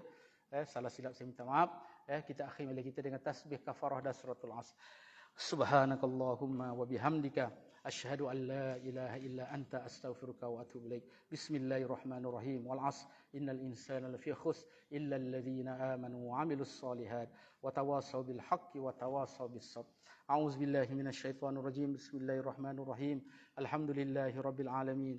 Wassalatu wassalamu ala asyrafil anbiya'i wal mursalin wa ala alihi wa sahbihi ajma'in. Allahumma anfa'na bima 'allamtana wa 'allimna ma yanfa'una. Rabbana zidna 'ilma. Allahumma inna nas'aluka minal khairi kullihi ajilihi wa ajilihi ma 'alimna minhu wa ma lam na'lam wa na'udzubika minasy syarri kullihi ajilihi wa ajilihi ma 'alimna minhu wa ma lam na'lam.